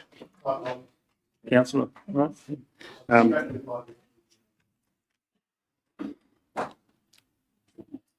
Thank you, CFO. Drought management strategy in place on public exhibition for a period of 28 days, and 2, receives a further report responding to any submissions received during the exhibition period. Somebody move that, please, for discussion. Councillor O'Connor. Questions, councillors? And our strategic planning manager has joined us. Thank you. Ms. Sims. Councillor Wright. Thank you, Mr. Mayor. Firstly, I'd just like to make some observations, and I will stand corrected if I'm wrong in what I say about this matter.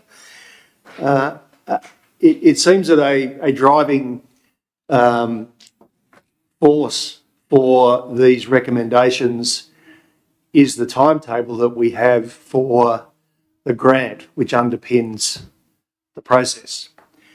And I am minded to say that a review of an LEP at this time is very critical, and I'm looking for some confidence that the 28-day period for public exhibition will in fact be satisfactory for that.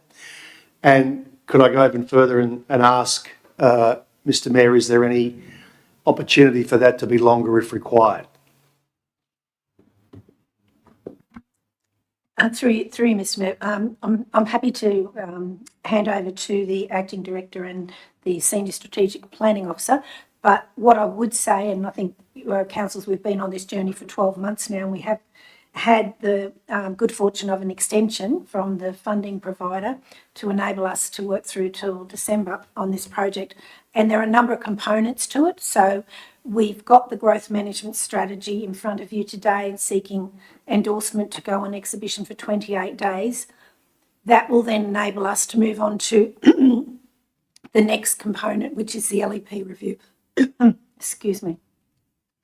It's intended to underpin this 28-day exhibition period with a comprehensive community engagement program, which the Strategic Planning Officer has mapped out, and that will ensure that we can reach as many people as possible through this process. And it includes community meetings, face-to-face meetings with landowners and other stakeholders, etc. We are trying to maintain the momentum in this project to ensure that we do get to that end point in accordance with the timetable mapped out by the laid out by the funding body. But I'm very happy to hand over to the Acting Director or the Senior Strategic Planning Officer for further advice on that issue, if Councillor Wright would like more discussion on that. Thank you, Mr. Mayor. I would invite further discussion. Thank you, General Manager. Yeah, thank you. Through you, Mr. Mayor. I think the General Manager's covered the key points for us. Whether the 28-day period is sufficient. I suppose in general terms, we always want to do as much engagement as we possibly can. But I think what's the community engagement plan that's been mapped out is quite comprehensive. We'll certainly test the resources that we have within the council, but I think it really gives us an opportunity to engage broadly with the community, stakeholders, including external agencies, and in particular a number of landowners that I think obviously will be subject to some of the implications or otherwise from the draft growth management strategy. So given our time frame that we've got, I think it's inherent on us to get on with the job, work through. The grant body is really starting to push us on the time frame. They want to see this program being wrapped up in the not too distant future. So I suspect that if we push out later, that probably places us under more pressure. What I do know is that in the period of time after the engagement closes, as we're reviewing submissions, looking at if we need to have further discussions with landowners or stakeholders or agencies at that point, we'll do that all the way up to the point where we prepare a report back for Council's consideration. Thank you, Mr. Mayor. Thank you, Councillor Mallard. Thank you, Mayor. I have a bit of a problem here. There's a term used in the second paragraph, manage and direct growth, and I don't know what council's capacity to direct growth is. Council has capacity to facilitate growth. It doesn't have capacity to direct growth. Okay, the growth will actually happen from the private sector. It won't happen from direction of council. So I'd like to see anywhere in that document that says direct growth, change to facilitate. I do have some other problems with this document. It doesn't really deal with climate change, and it talks to things like established settlement patterns. It talks to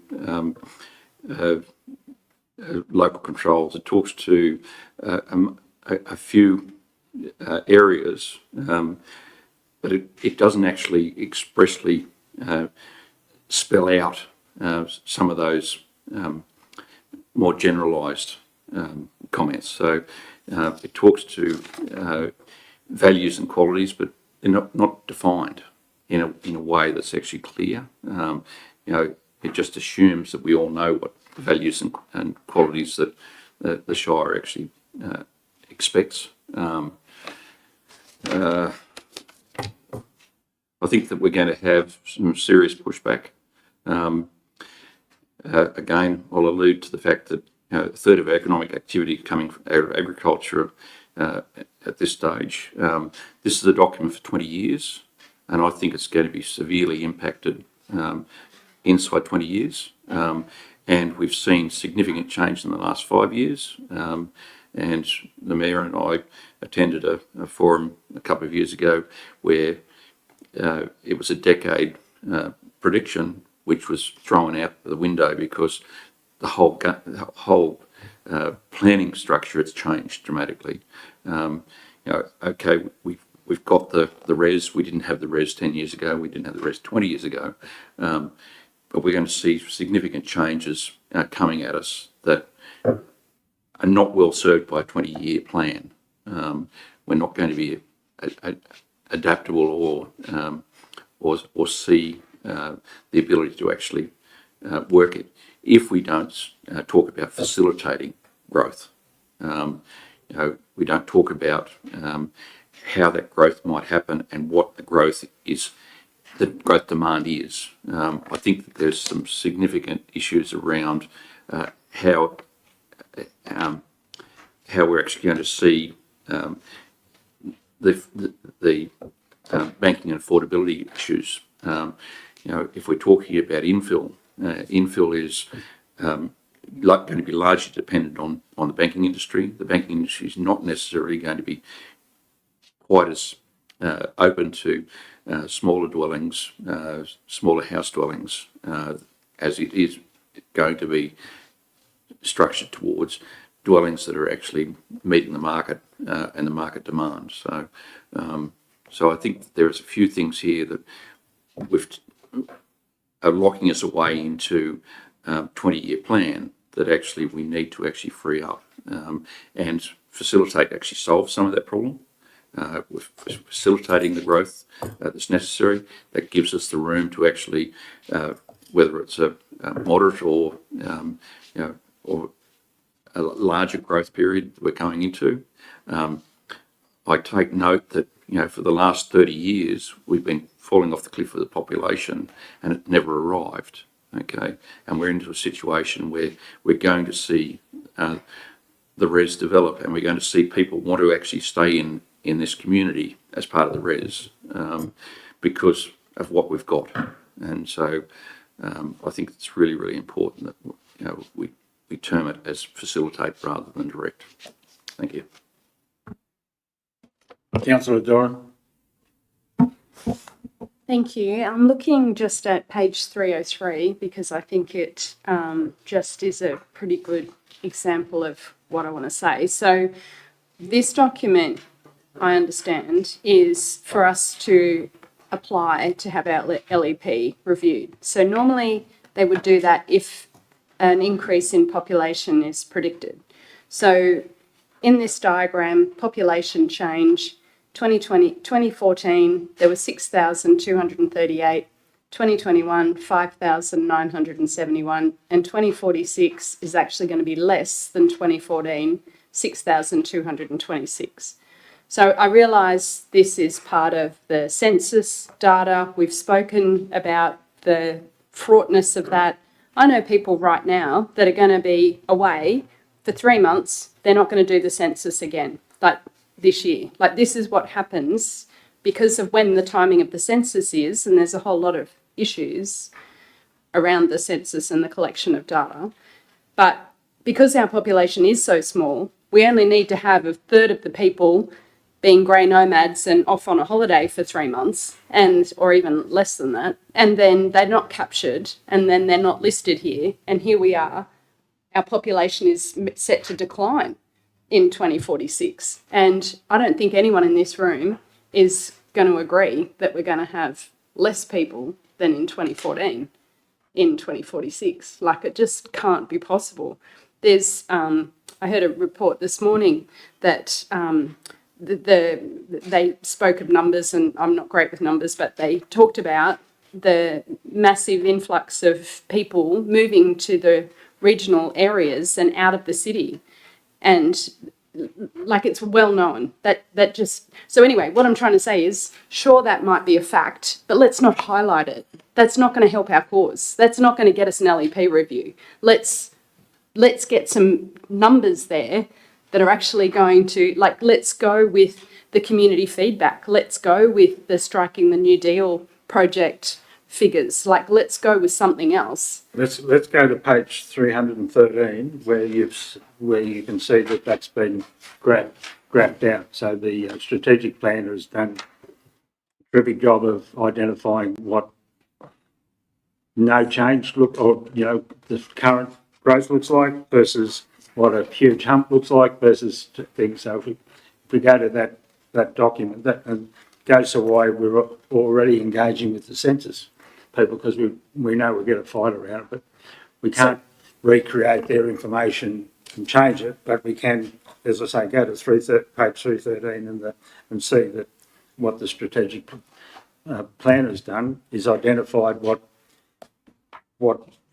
may happen, would likely happen, and what we would like to see avoid with the huge hump. So that's where that discussion needs to go, and we need to cover all of those issues, because there are those, regardless of what we think in this room, there are those in politics who want to blow the whole thing up. We've seen some, I think there's a parade in front of the Parliament House on Thursday for those that think that we shouldn't be doing any of this. There are those that think that, we're not going fast enough because we've got to provide electricity for data storage and for electric vehicles, and so, the sooner they get on with it, the better. So all of those things have had to form part of it. But I take Councillor Mailer's point. They spoke about the 4 critical issues in going back to, would have been 2021, and none of them were the critical issues that we then discussed, because there was no discussion up until 22 about us being in a res. The discussions around the coming out of a drought and what that might look like, and now talking about cyclic effects of El Nino and La Nina, and Donald Trump wasn't the president at that stage. So look, we can only do what strategic planners can do, but at the end of the day, 20 years' time, we know that there has to be some flexibility in it, because this won't be how the world looks in 20 years' time. Yeah, but I don't disagree with you, and thank you for your comments there.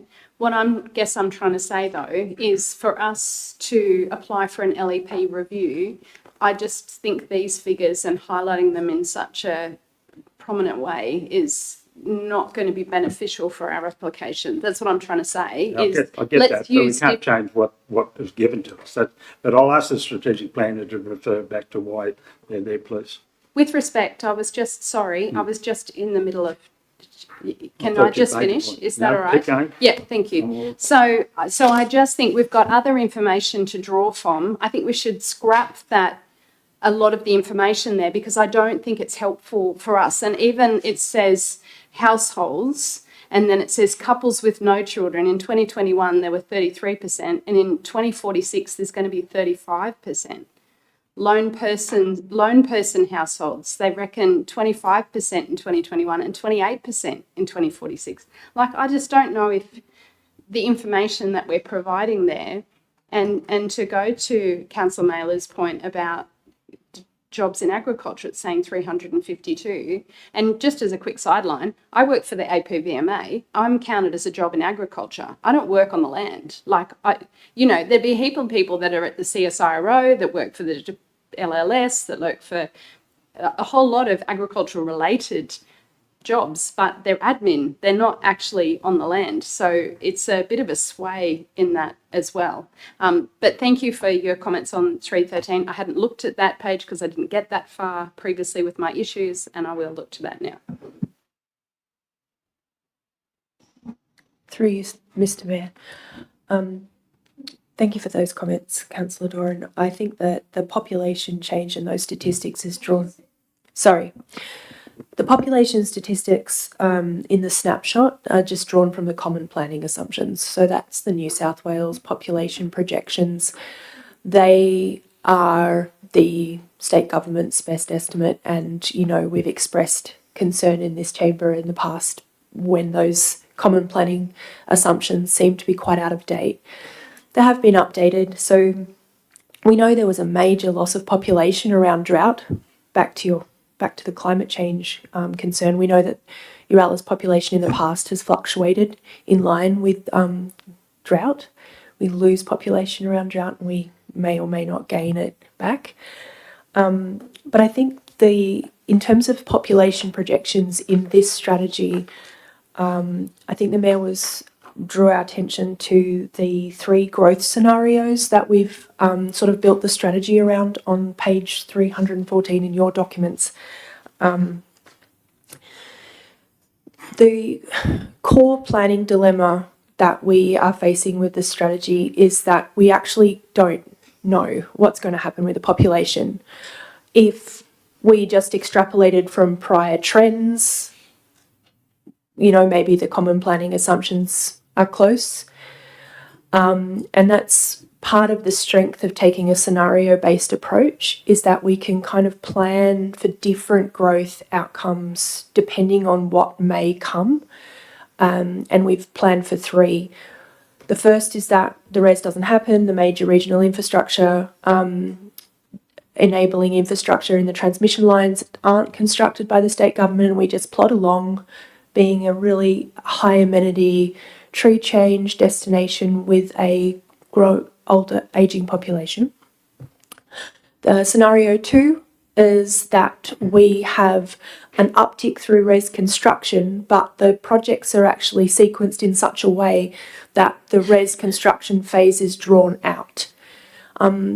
This would be so much more manageable for a range of reasons, not least because we wouldn't get that huge peak, and we would also have the opportunity to attract more family formation age cohort in the workforce. If they're going to be here for 10 to 15 years, perhaps permanent settlement is more likely on the cards. And then the third scenario is the big boom bust, where we have mostly breakneck rollout of the RES. Construction workers are mostly FIFO, fly in, fly out, or drive in, dry out, temporary workforce. Few settle, and we have a major population kind of bust or downturn at the back of the RES construction. So we're trying to accommodate those different scenarios in the strategy. And I take your point, Councillor Mailer. We, as council, we can't facilitate.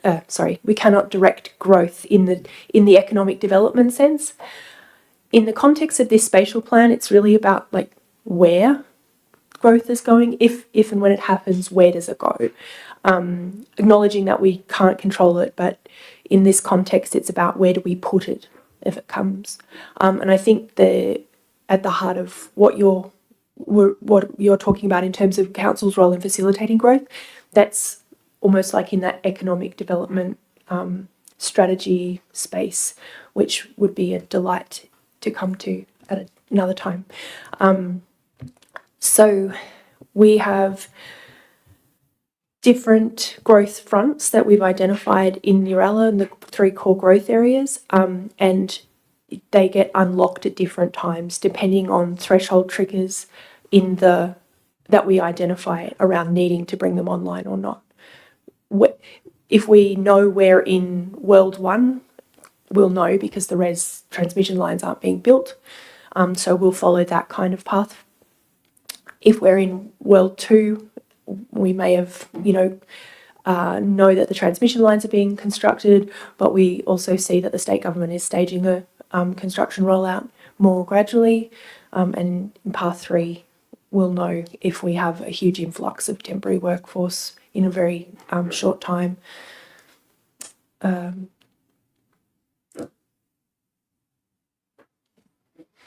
Thank you. Councillor Doran. Sorry, thank you. Another thing I just wanted to mention, and I haven't read the whole document because I wasn't able to access it.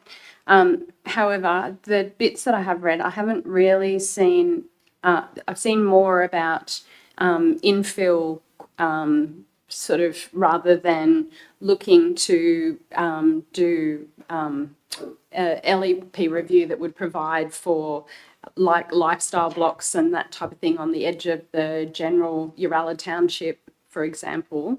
And that is something that came through very strongly in the community sessions and feedback. So I'm just wondering, is that in there and I just haven't gotten to it, or has it been, is it not in there? Through you, Mr. Mayor. Thank you for your question, Councillor Doran. There was a lot of community feedback along the lines that it would be to have more rural residential large lifestyle blocks contiguous to Uralla. When we did the land supply analysis, we found that there was enough existing lifestyle blocks, mostly in Invergowrie. And we also have the Barley Fields Road Tim Bowers subdivision that had been consented but not developed yet. The other concern was that rural lifestyle is very expensive and costly from a council perspective for infrastructure provision. There is not a great deal of support from the department for increasing the supply of rural residential blocks, but notably we did recommend to change the zoning at Kentucky to enable more rural lifestyle size blocks in that location.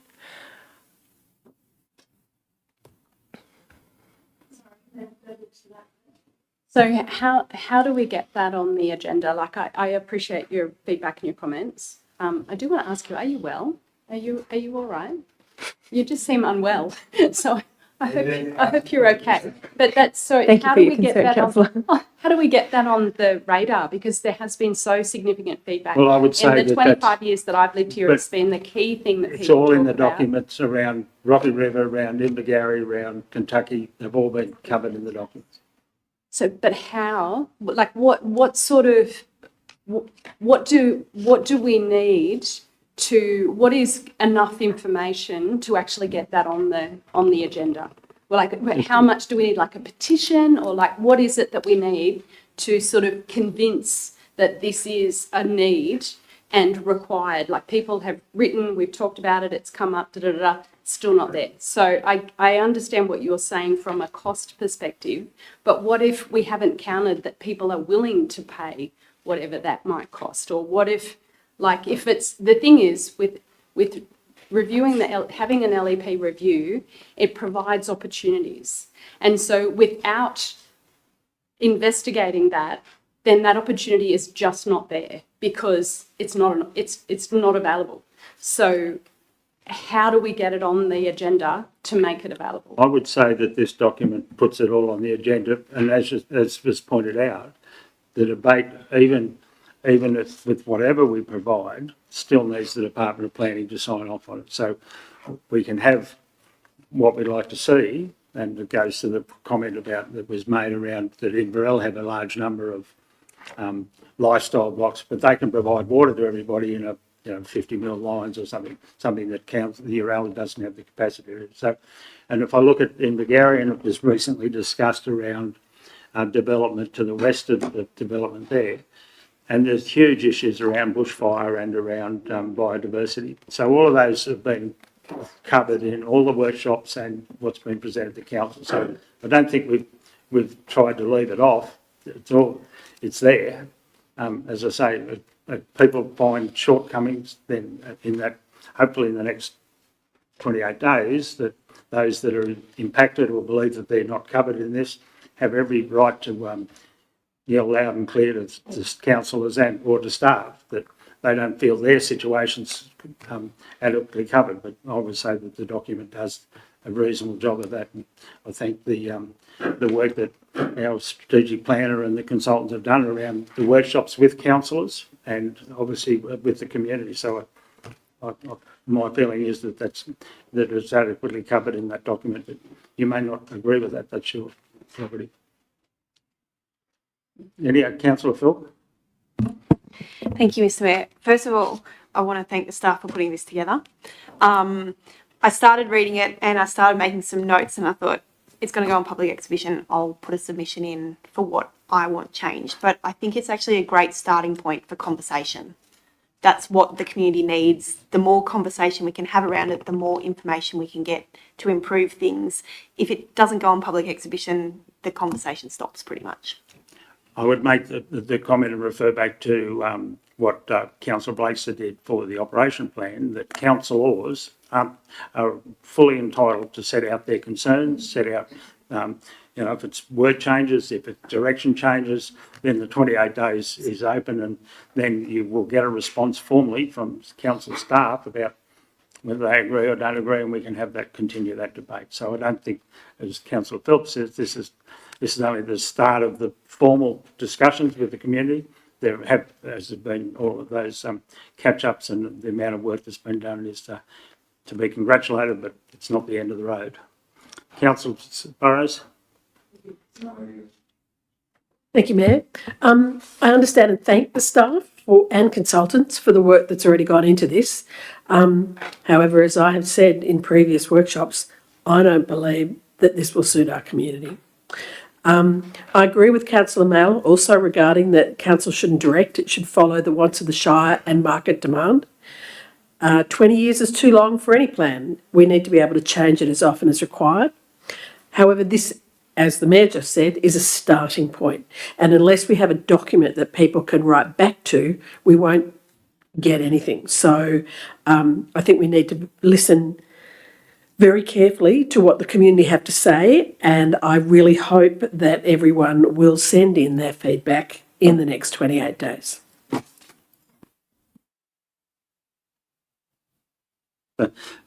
Taking the point that the 20 years, given that the LEP was 2011, it's been too long. So, sorry, Councillor Blakeson. Thank you, Mr. Mayor.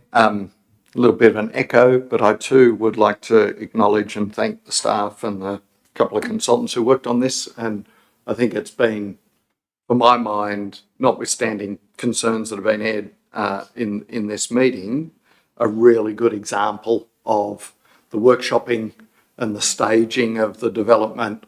I feel like I've been on the journey for this one, and I struggle with that at times, the volume of information and the timelines we have to work to. So I just want to say that first and foremost. I've got a couple of comments and then a couple of questions. Comments, I think map legends are needed. Most of the maps are just coloured and lines, and I've got no idea what the colours and lines mean, just a minor, but I think a key point in terms of clarity of communication. And then a similar point, I think the use of the novel term gentle density is probably a good term to make that distinction that this is a modest infill strategy and it's working within the bounds of the existing zoning and the like. I think all of that's good. I just want to pick up on page 317 particularly. There's the little graph that shows gentle density, which is all single story, and then medium density, which moves to multi. But the narrative around gentle density actually refers to low-rise apartments, and so there's a slight inaccuracy in the visual as compared to the narrative, and I think we should be really, really careful and accurate with those for obvious reasons. And then two questions. My main one, and this is my main concern, is the actioning of the plan as outlined on page 344 is obviously just a subset of the total range of actions. And I haven't gone back through this methodically to look at everything that is alluded to as an action as compared to the subset.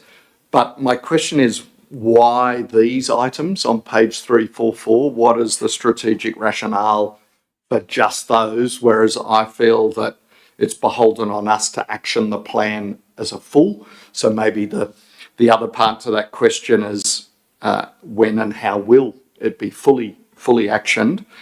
And then my second question is, we may have talked about this over the last year or so, but I don't recall us talking about agri-tourism in a concerted way. So I was a bit surprised to see that given the emphasis it has.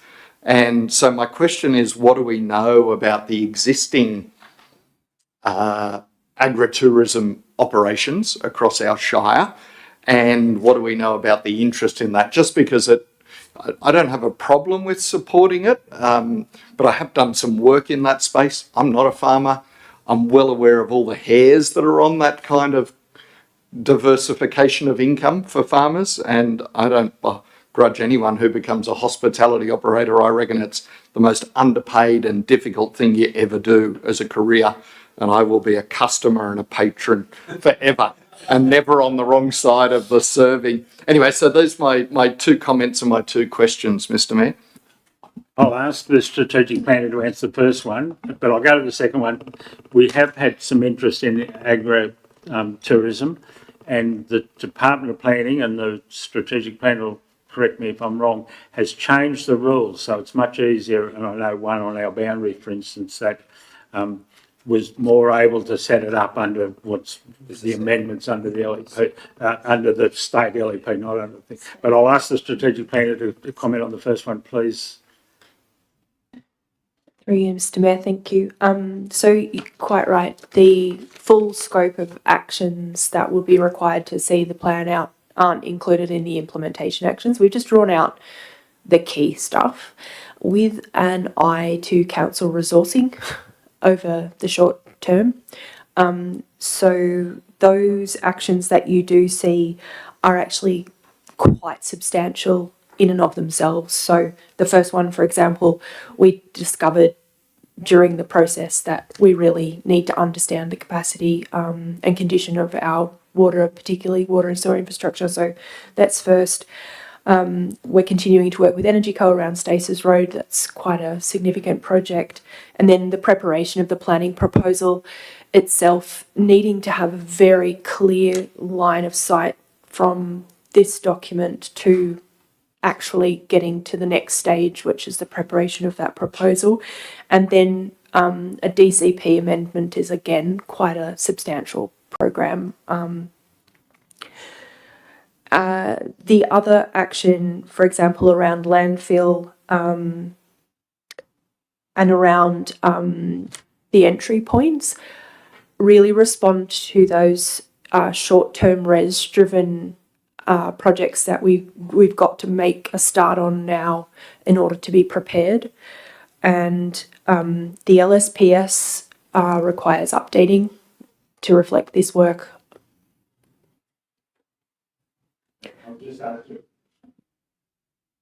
Just to make a couple of points.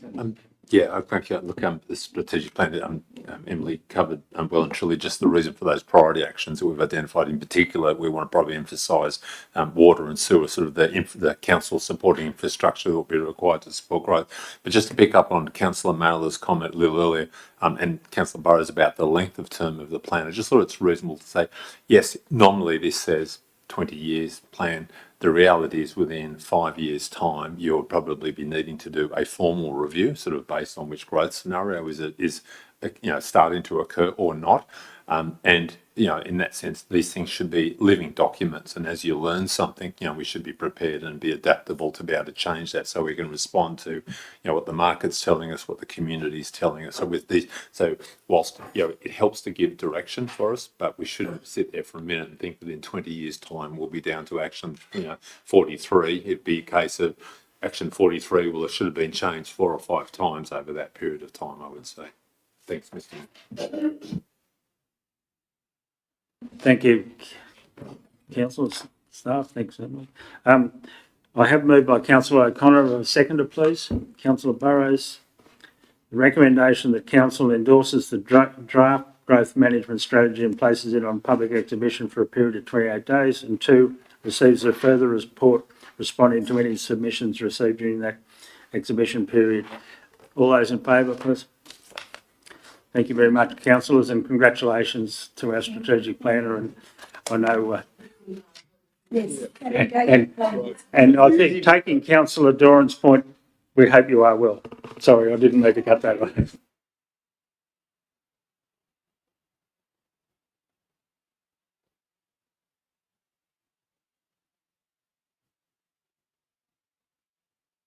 Because the pizzas arrive at 6:30, so how are we going? Are we going?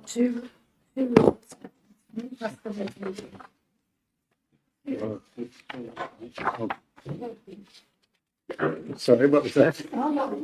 Oh, So we've got to count the group managers on major projects. yeah, so thank you, councillors. Item 13.8, the major projects and capital works infrastructure and development. A report by the group manager, the recommendation on page 41 of the thing. Would the group manager like to make any comments or take the thing that we should congratulate the staff on being able to extend some of those tables or reallocate funds that we were about to lose? So thank you, group manager. Yeah, through you, Mr. Mayor. Yes, I would like to congratulate the staff on working to try and alleviate our risk here. So I'd like to briefly draw Council's attention to the King Street and Maitland Street roundabout update. Council has now received approval for the works variation in accordance with the council application. That variation removes the roundabout from LRCI Phase 4 program and redirects the funding to other eligible infrastructure works that are either complete, already committed, or capable of being delivered within the funding requirements. The financial risk has also changed significantly. So previously, council had a $390,000 grant allocation tied to a project that could not be constructed and acquitted within the required timeframe. With approximately $76,000 already incurred on eligible design and prelim works, the approved variation has now allowed council to protect that expenditure and redirect the remaining funding to other eligible works. So the remaining risk is now mainly around the approximately $170,000 Project 5 component. The team have been in Kentucky on Nolimber Avenue for the last week and will be for the next week leading up to the end of the financial year, trying to spend that 170 grand as much as possible. So of that 170 grand, it's expected that we'll draw down from that. We don't exactly know how much at this stage, but at least we're able to spend that and acquit that. If that work cannot be delivered or acquitted in time, 170 grand risk is far better than $390,000 worth of risk, which I'm sure you can all agree. On that basis, the project is no longer recommended to be treated as high risk. I would stress that this does not dismiss the history of the intersection or prevent future safety treatments being considered. We do actually have a design for that roundabout, so if another grant opportunity comes up, we could revisit that. We do have a detailed design, so that can always be put on the shelf and delivered. Perhaps that's a res coordination project. Perhaps it's something that's identified when we start seeing far more traffic through town, etc. So that's really the main update for that major project, which you've all seen in a previous email sent out, but I guess for the public's benefit, that is the premise of that. Thank you. Thank you, councillors. There's a recommendation on page 41. Have I got somebody prepared to move it? Thank you, Councillor Burrows. Any questions, councillors? Councillor Burrows. Thank you, Mayor. I'd just like to say on page 41, following recent rainfall, which seems to have mainly fallen over the Kentucky Dam and Uralla Township, no creeks, dams or rivers are recovered enough for water extraction anywhere else in the Shire.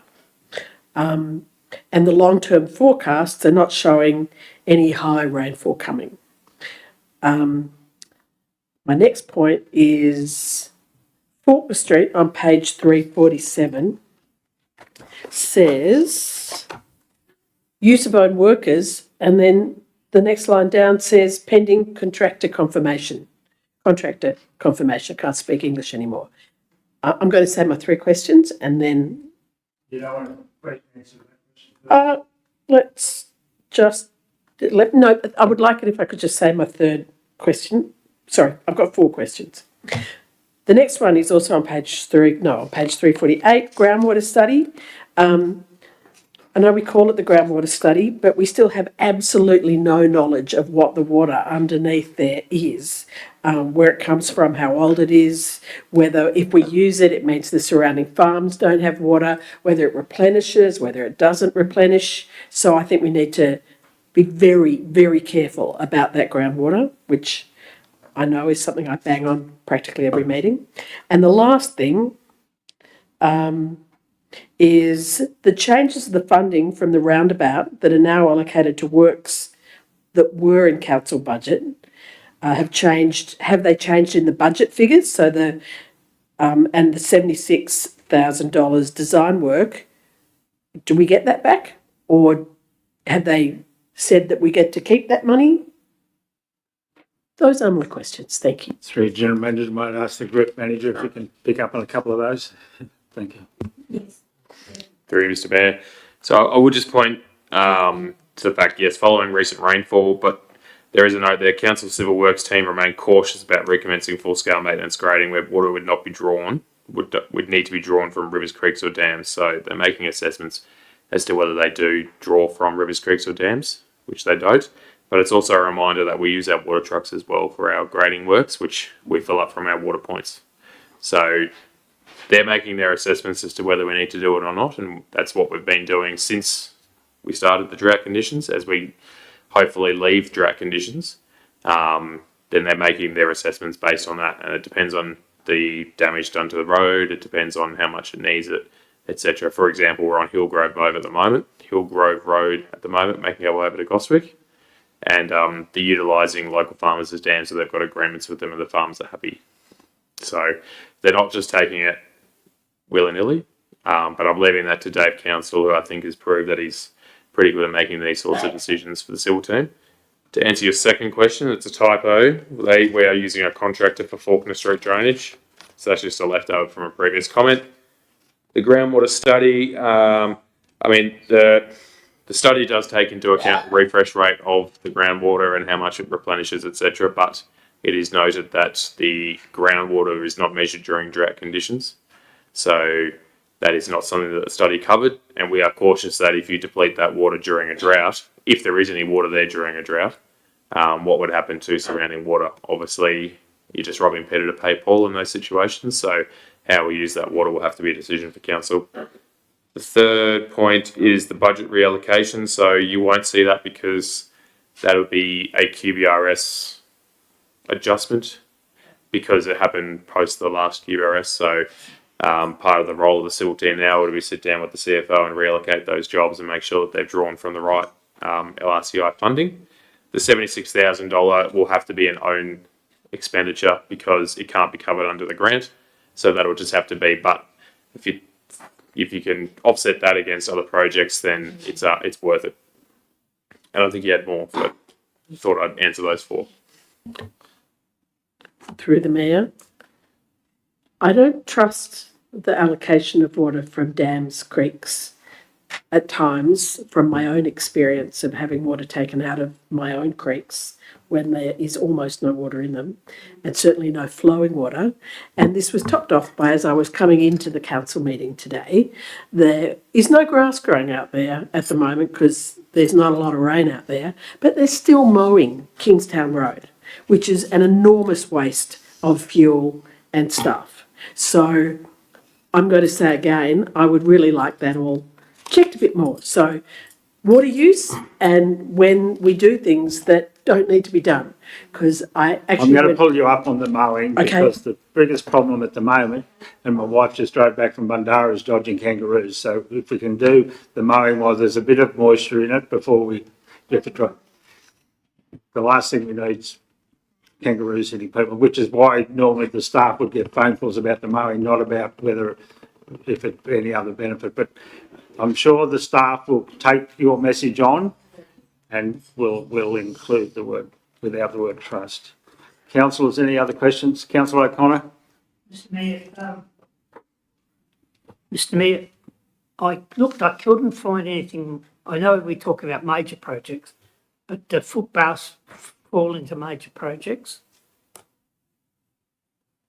Does a footpath can be considered a major project? I guess it depends on how big the footpath The reason I ask that is because on 347 we've got the Bridge Street top pub to King Street in water mains, which there's a problem, and your notation is teams coordinating with contractors to identify scope of works and likely work dates. It's what's holding up the construction of the footpath up there, besides the fact that we can't get contractors to do it. Okay, I'll ask the acting Yeah, director sure. to answer that Yeah. question. Yep, just get that one, please. Yeah, no, thank you, Mr. Mayor. Looking through you, just, yeah, no, look, it's a good point. And in fact, Mr. Raby and myself looked at that just this morning. And so we've agreed on a plan just to make sure that we're progressing that work quickly. Mr. Wally and Mr. McLinden will be with me to look at some sites. We need to do a little bit of work around adjusting some of the valve covers, let alone some of the work that's happened to the water main underneath. But we're going to accelerate those works and get them. I think they've been sitting there for long enough for us now. So I will include some reporting on this actually in the next report that comes to you next month about exactly where we're at if you haven't seen some concrete already being laid. Can I just make a comment though? The 3 pipes that are lying on the side of the road next to the thing really need to be taken away because it's a irritant to people who walk up there and back again. Thank you. Councillor Blakeser? Thank you, Mr. Mayor. I've got a couple of questions, but hopefully they're all relatively quick ones. The first one in the agenda and report, page 42, there's reference to works, the road verge drainage improvements at Kentucky in the last paragraph. But then the comments made, there's a risk they may not be completed within the required time frame. My question is, what is the required time frame? That's my first one. Because I just Thanks, didn't Councillor work that Blakeser, out. through you, Mr. Mayor. The required timeframe is by the end of the financial year, so 30 June. So when we had the approved variation from LRCI funding body, we identified Project 5, which would be the road verge drainage improvements at Kentucky, which is what they've been doing at the moment. So the guys are out there trying to get through as much of that as possible and trying to spend as much of that 170, look at my numbers wrong, 170,000 remaining, which to be done as close. What they're going to do is stop a couple of days prior to end of financial year, just to make sure nothing trips over into the next year. But that is what that is, and that is the time frame. So they had about 3 weeks. Great, thank you. And then next question in the attachments, page 346, the Uralla Creek, and I note the extended time frame. That's good. My question is, when will the packages of works be available, please? Through you, Mr. Mayor. So I am waiting for the funding body to send me the revised variation. Once I receive that, I'll have formal confirmation that I can extend out to next year. Once I receive that confirmation, I'll start working on the 2 packages of work which are remaining, which is phase 2 and phase 3. Phase 3, creek rehabilitation works.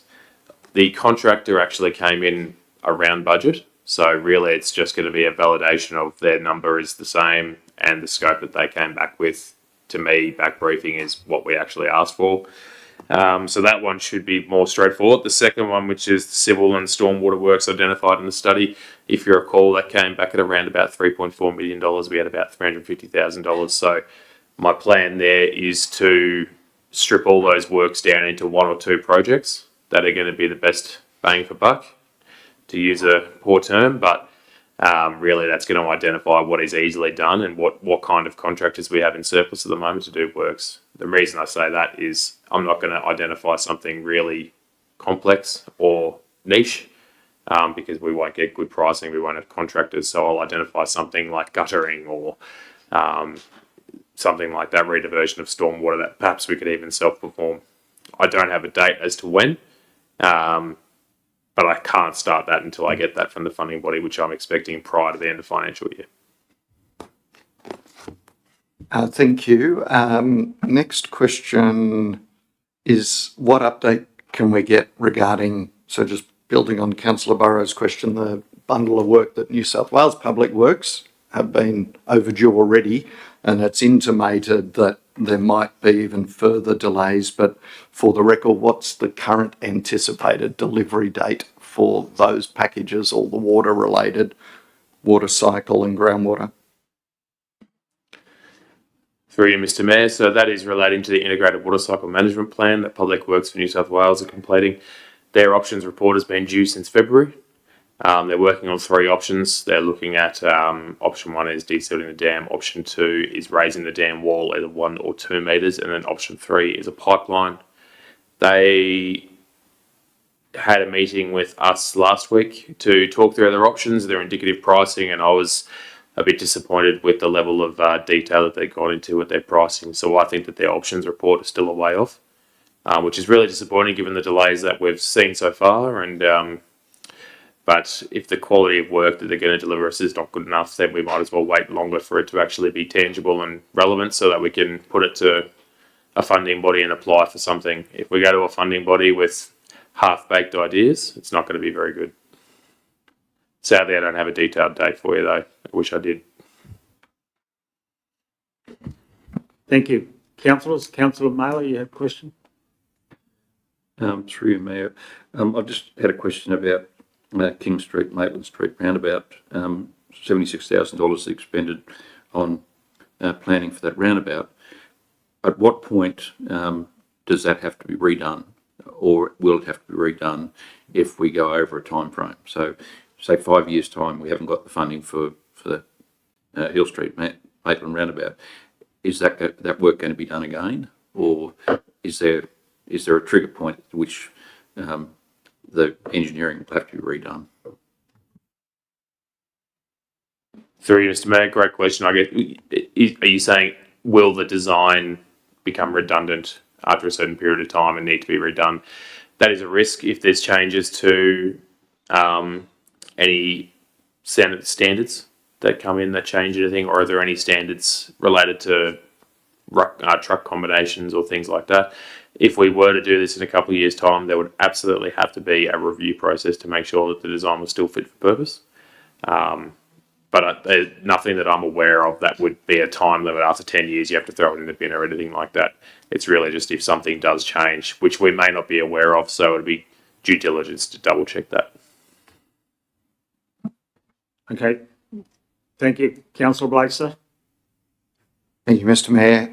Just a final comment. I note with the dry conditions, the reference to working on other roadworks that can still be done, potholes and regional roads and the like. I've actually submitted this now formally by email, but just to point to a couple in my neck of the woods, the intersections of Invergowrie and Mount Butler Road and Mount Butler and Kalinda. I don't know what the hell's wrong with them. They've been awful for 20 years that I've lived here. They're really dangerous. It's like moguls coming in and out of those sections. So I would like to highlight that and just highlight again that I still would like to see Invergowrie, Kentucky and Kingstown referenced in the parks maintenance as well. I'm not going to raise that for a 12th time, but I'll just raise it this time for the 11th time. Thank you for that. I have moved by Councillor Burrows. A seconder, please. Councillor Mailer. Councillors, that one, the council notes the infrastructure works update as the May 2026. 2, notes that approval has been received for a works variation under the LRCI Phase 4 program for King Street and Maitland Street roundabout project, and that the project is no longer deemed high risk. And 3, notes the Uralla Creek catchment project is no longer deemed high risk following approval for a time variation extending the project completion date of the 30th of June 2027. All those in favour? Thank you, councillors.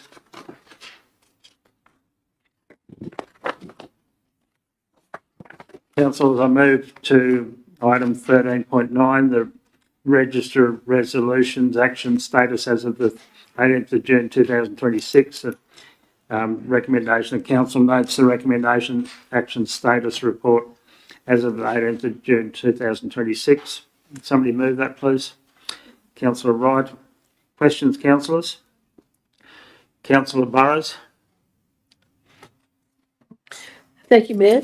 On page 349, the item 14.1, do we have any leverage we can use over this solicitor that continually fobs us off year on year?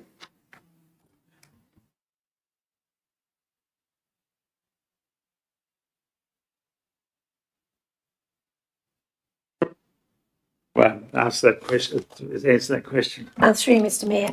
Unfortunately, we haven't been able to finalise this matter, but I'm more than happy now that I'm back to follow up again. Oh, my apologies. The EA has an update. Thank you. You need the microphone. I've been in touch with the solicitors again, and I'm not very kind to them, no. And they have now progressed the project by allowing the acting general manager to sign to have this one last exhibition done. And once we receive that, we are done.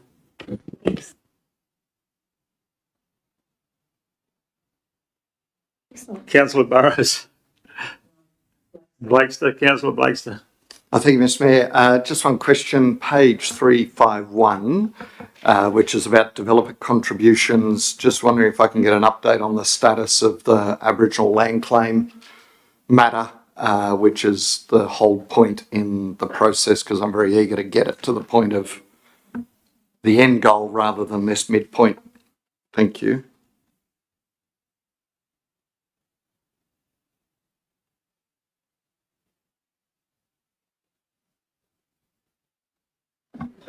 I was just confirming whether there'd been any further communication while I was away, but the then acting GM assures me there hasn't been. So no, unfortunately, I don't have any further advice on that. So we will chase up on that. We certainly can. We will do that again. Councillor Doran. Thank you, Mr Mayor. On page 349, the second item there is 14.3.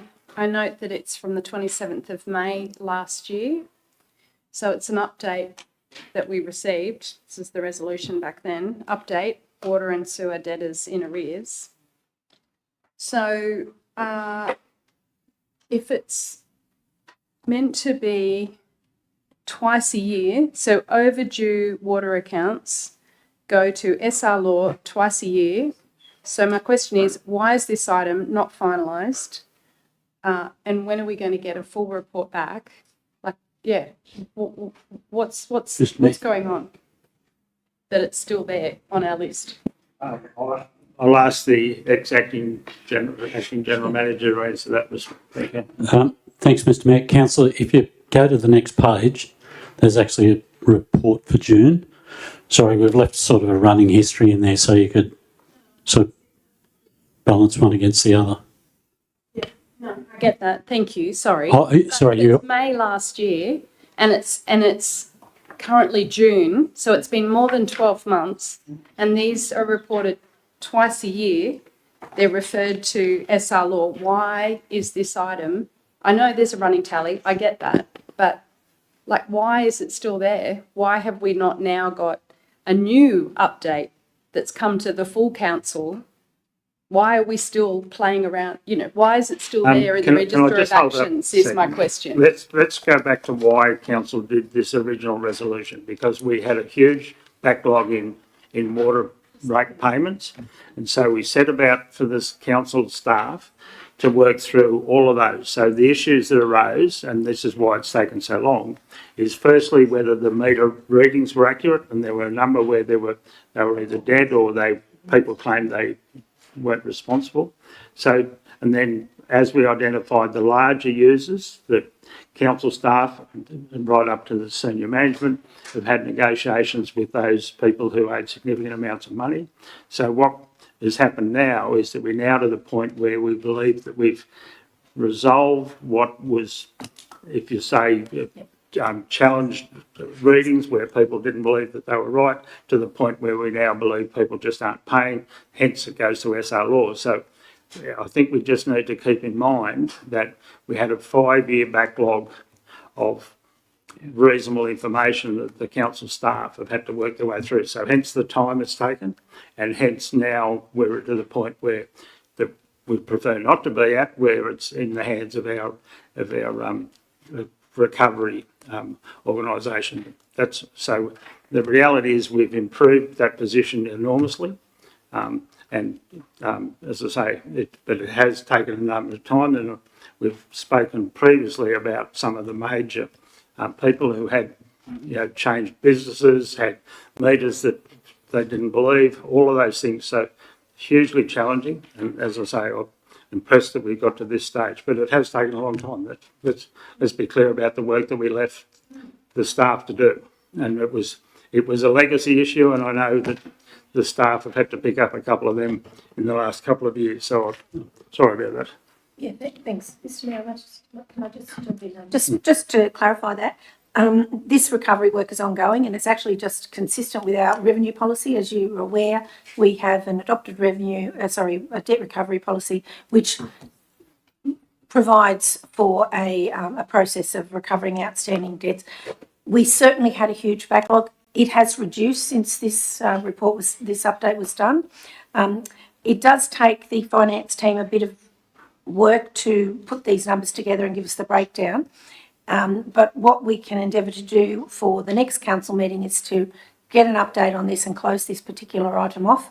The other part of this had the report on the proposed smart meter rollout, which was already done, and you would have had the group manager's report on that. So this item could drop off now, and I think that's what we'll do. So for the next meeting, we'll update with the current status of the outstanding debts from the previous year's billing, when we improved our water meter reading process and billing. And I do note that the update I had yesterday was that the meters have all been read now, and we're about to go out with the next round of water bills. We're confident in the process now, having worked through those problems with the estimate approach, and that's no longer being done.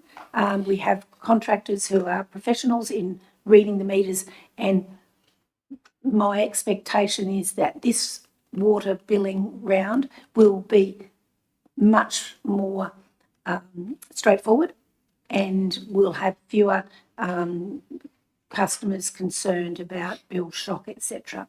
Thank you, Mr. Mayor. Thank you, Councillor Blakester.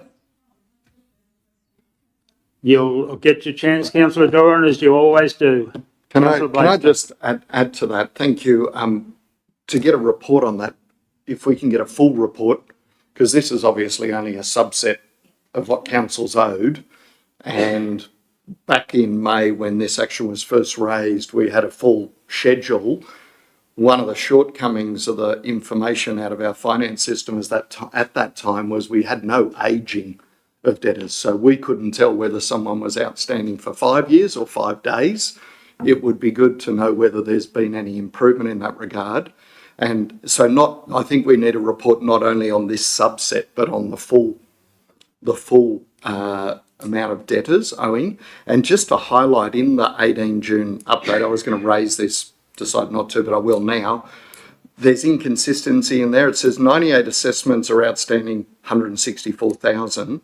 38 assessments are with SR Law, 149,000, of which 40,000's been recovered. But then the next dot point says assessments still with SR Law, 123,000. So those numbers, there's probably an answer to why they don't quite add up, and it probably is the interest that's compiling. But again, just little bits of the picture rather than the full picture. So yeah, I think a report and closing out this at the next meeting would be ideal.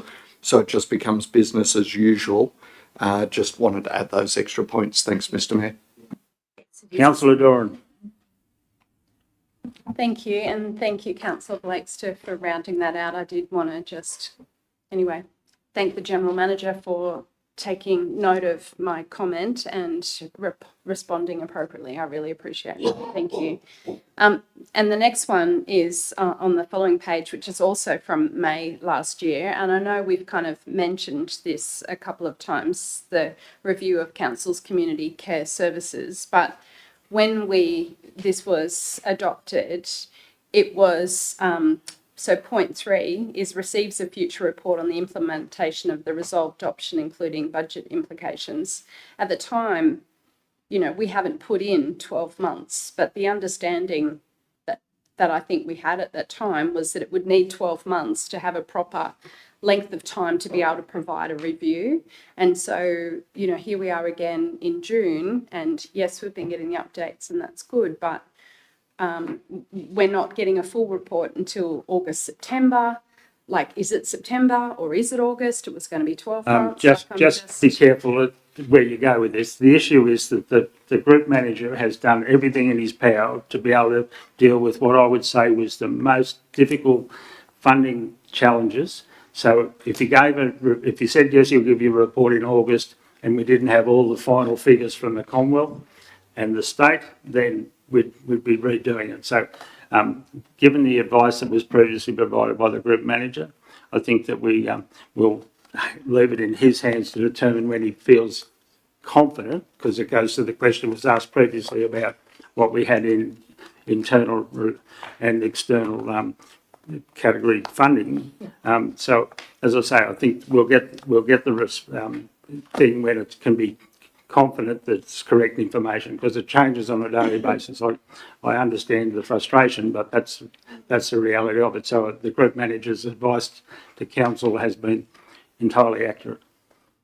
Thank you, and I don't disagree with that, but there's going to be lots of moving parts with that situation always. So I would really like to see, draw a line in the sand, make a report at that given time with the information that's available at that time. If we're going to keep pushing it out until we've got more on it, looks better or it's more complete or it's whatever, the thing is that I feel like that could be a 2-year time frame. Let's say that by September we will have a report that provides all that information, because you're right about us making a decision on our ongoing review of that service, and we appreciate that involves significant staffing issues as well. So if we'll take that on board. Thank you. Thank you. And my last question was just about the Crown Lands plans of management. And when was that closing the public? Is there an update on that? It's on page 356. Yeah, through you, Mr. Mayor. Yeah, no, thank you, Councillor Doran, for that question. But the comments period had closed, and in fact, I think Council had considered previously a report on that matter and had deferred it for some further work. I've been doing that review with the staff and also with Mr. Blake, just in terms of just what might be an appropriate way forward for that. I think it might be worthwhile at some opportunity to have a discussion with councillors about sort of the way that we're formatting and proposing plans of management to you. There's a range of ways that you can actually look at these documents. There's a statutory requirement, but in some cases we don't need to overcomplicate the process when we don't necessarily have the resourcing to be able to fulfil. So I'd be more than happy to have that conversation in advance of us providing a report to you. I think we need to take the point that what we have in our plans of management, we're actually able to do, and I think that was one of the issues that council always highlighted at the last time it was raised. So, councillors, I have moved by Councillor Wright as a seconder, please, for that. Councillor Mailer, that council notes the resolution action status report as of the 18th of June 2026. All those in favour? Councillors, we have one item that's in closed session, and we have pizzas outside, so I'm happy to proceed if we'd just like to deal with the last issue. So, all right, if I can have somebody move us into closed session. Councillor Mailer, Councillor Philp, all those in favour? All right.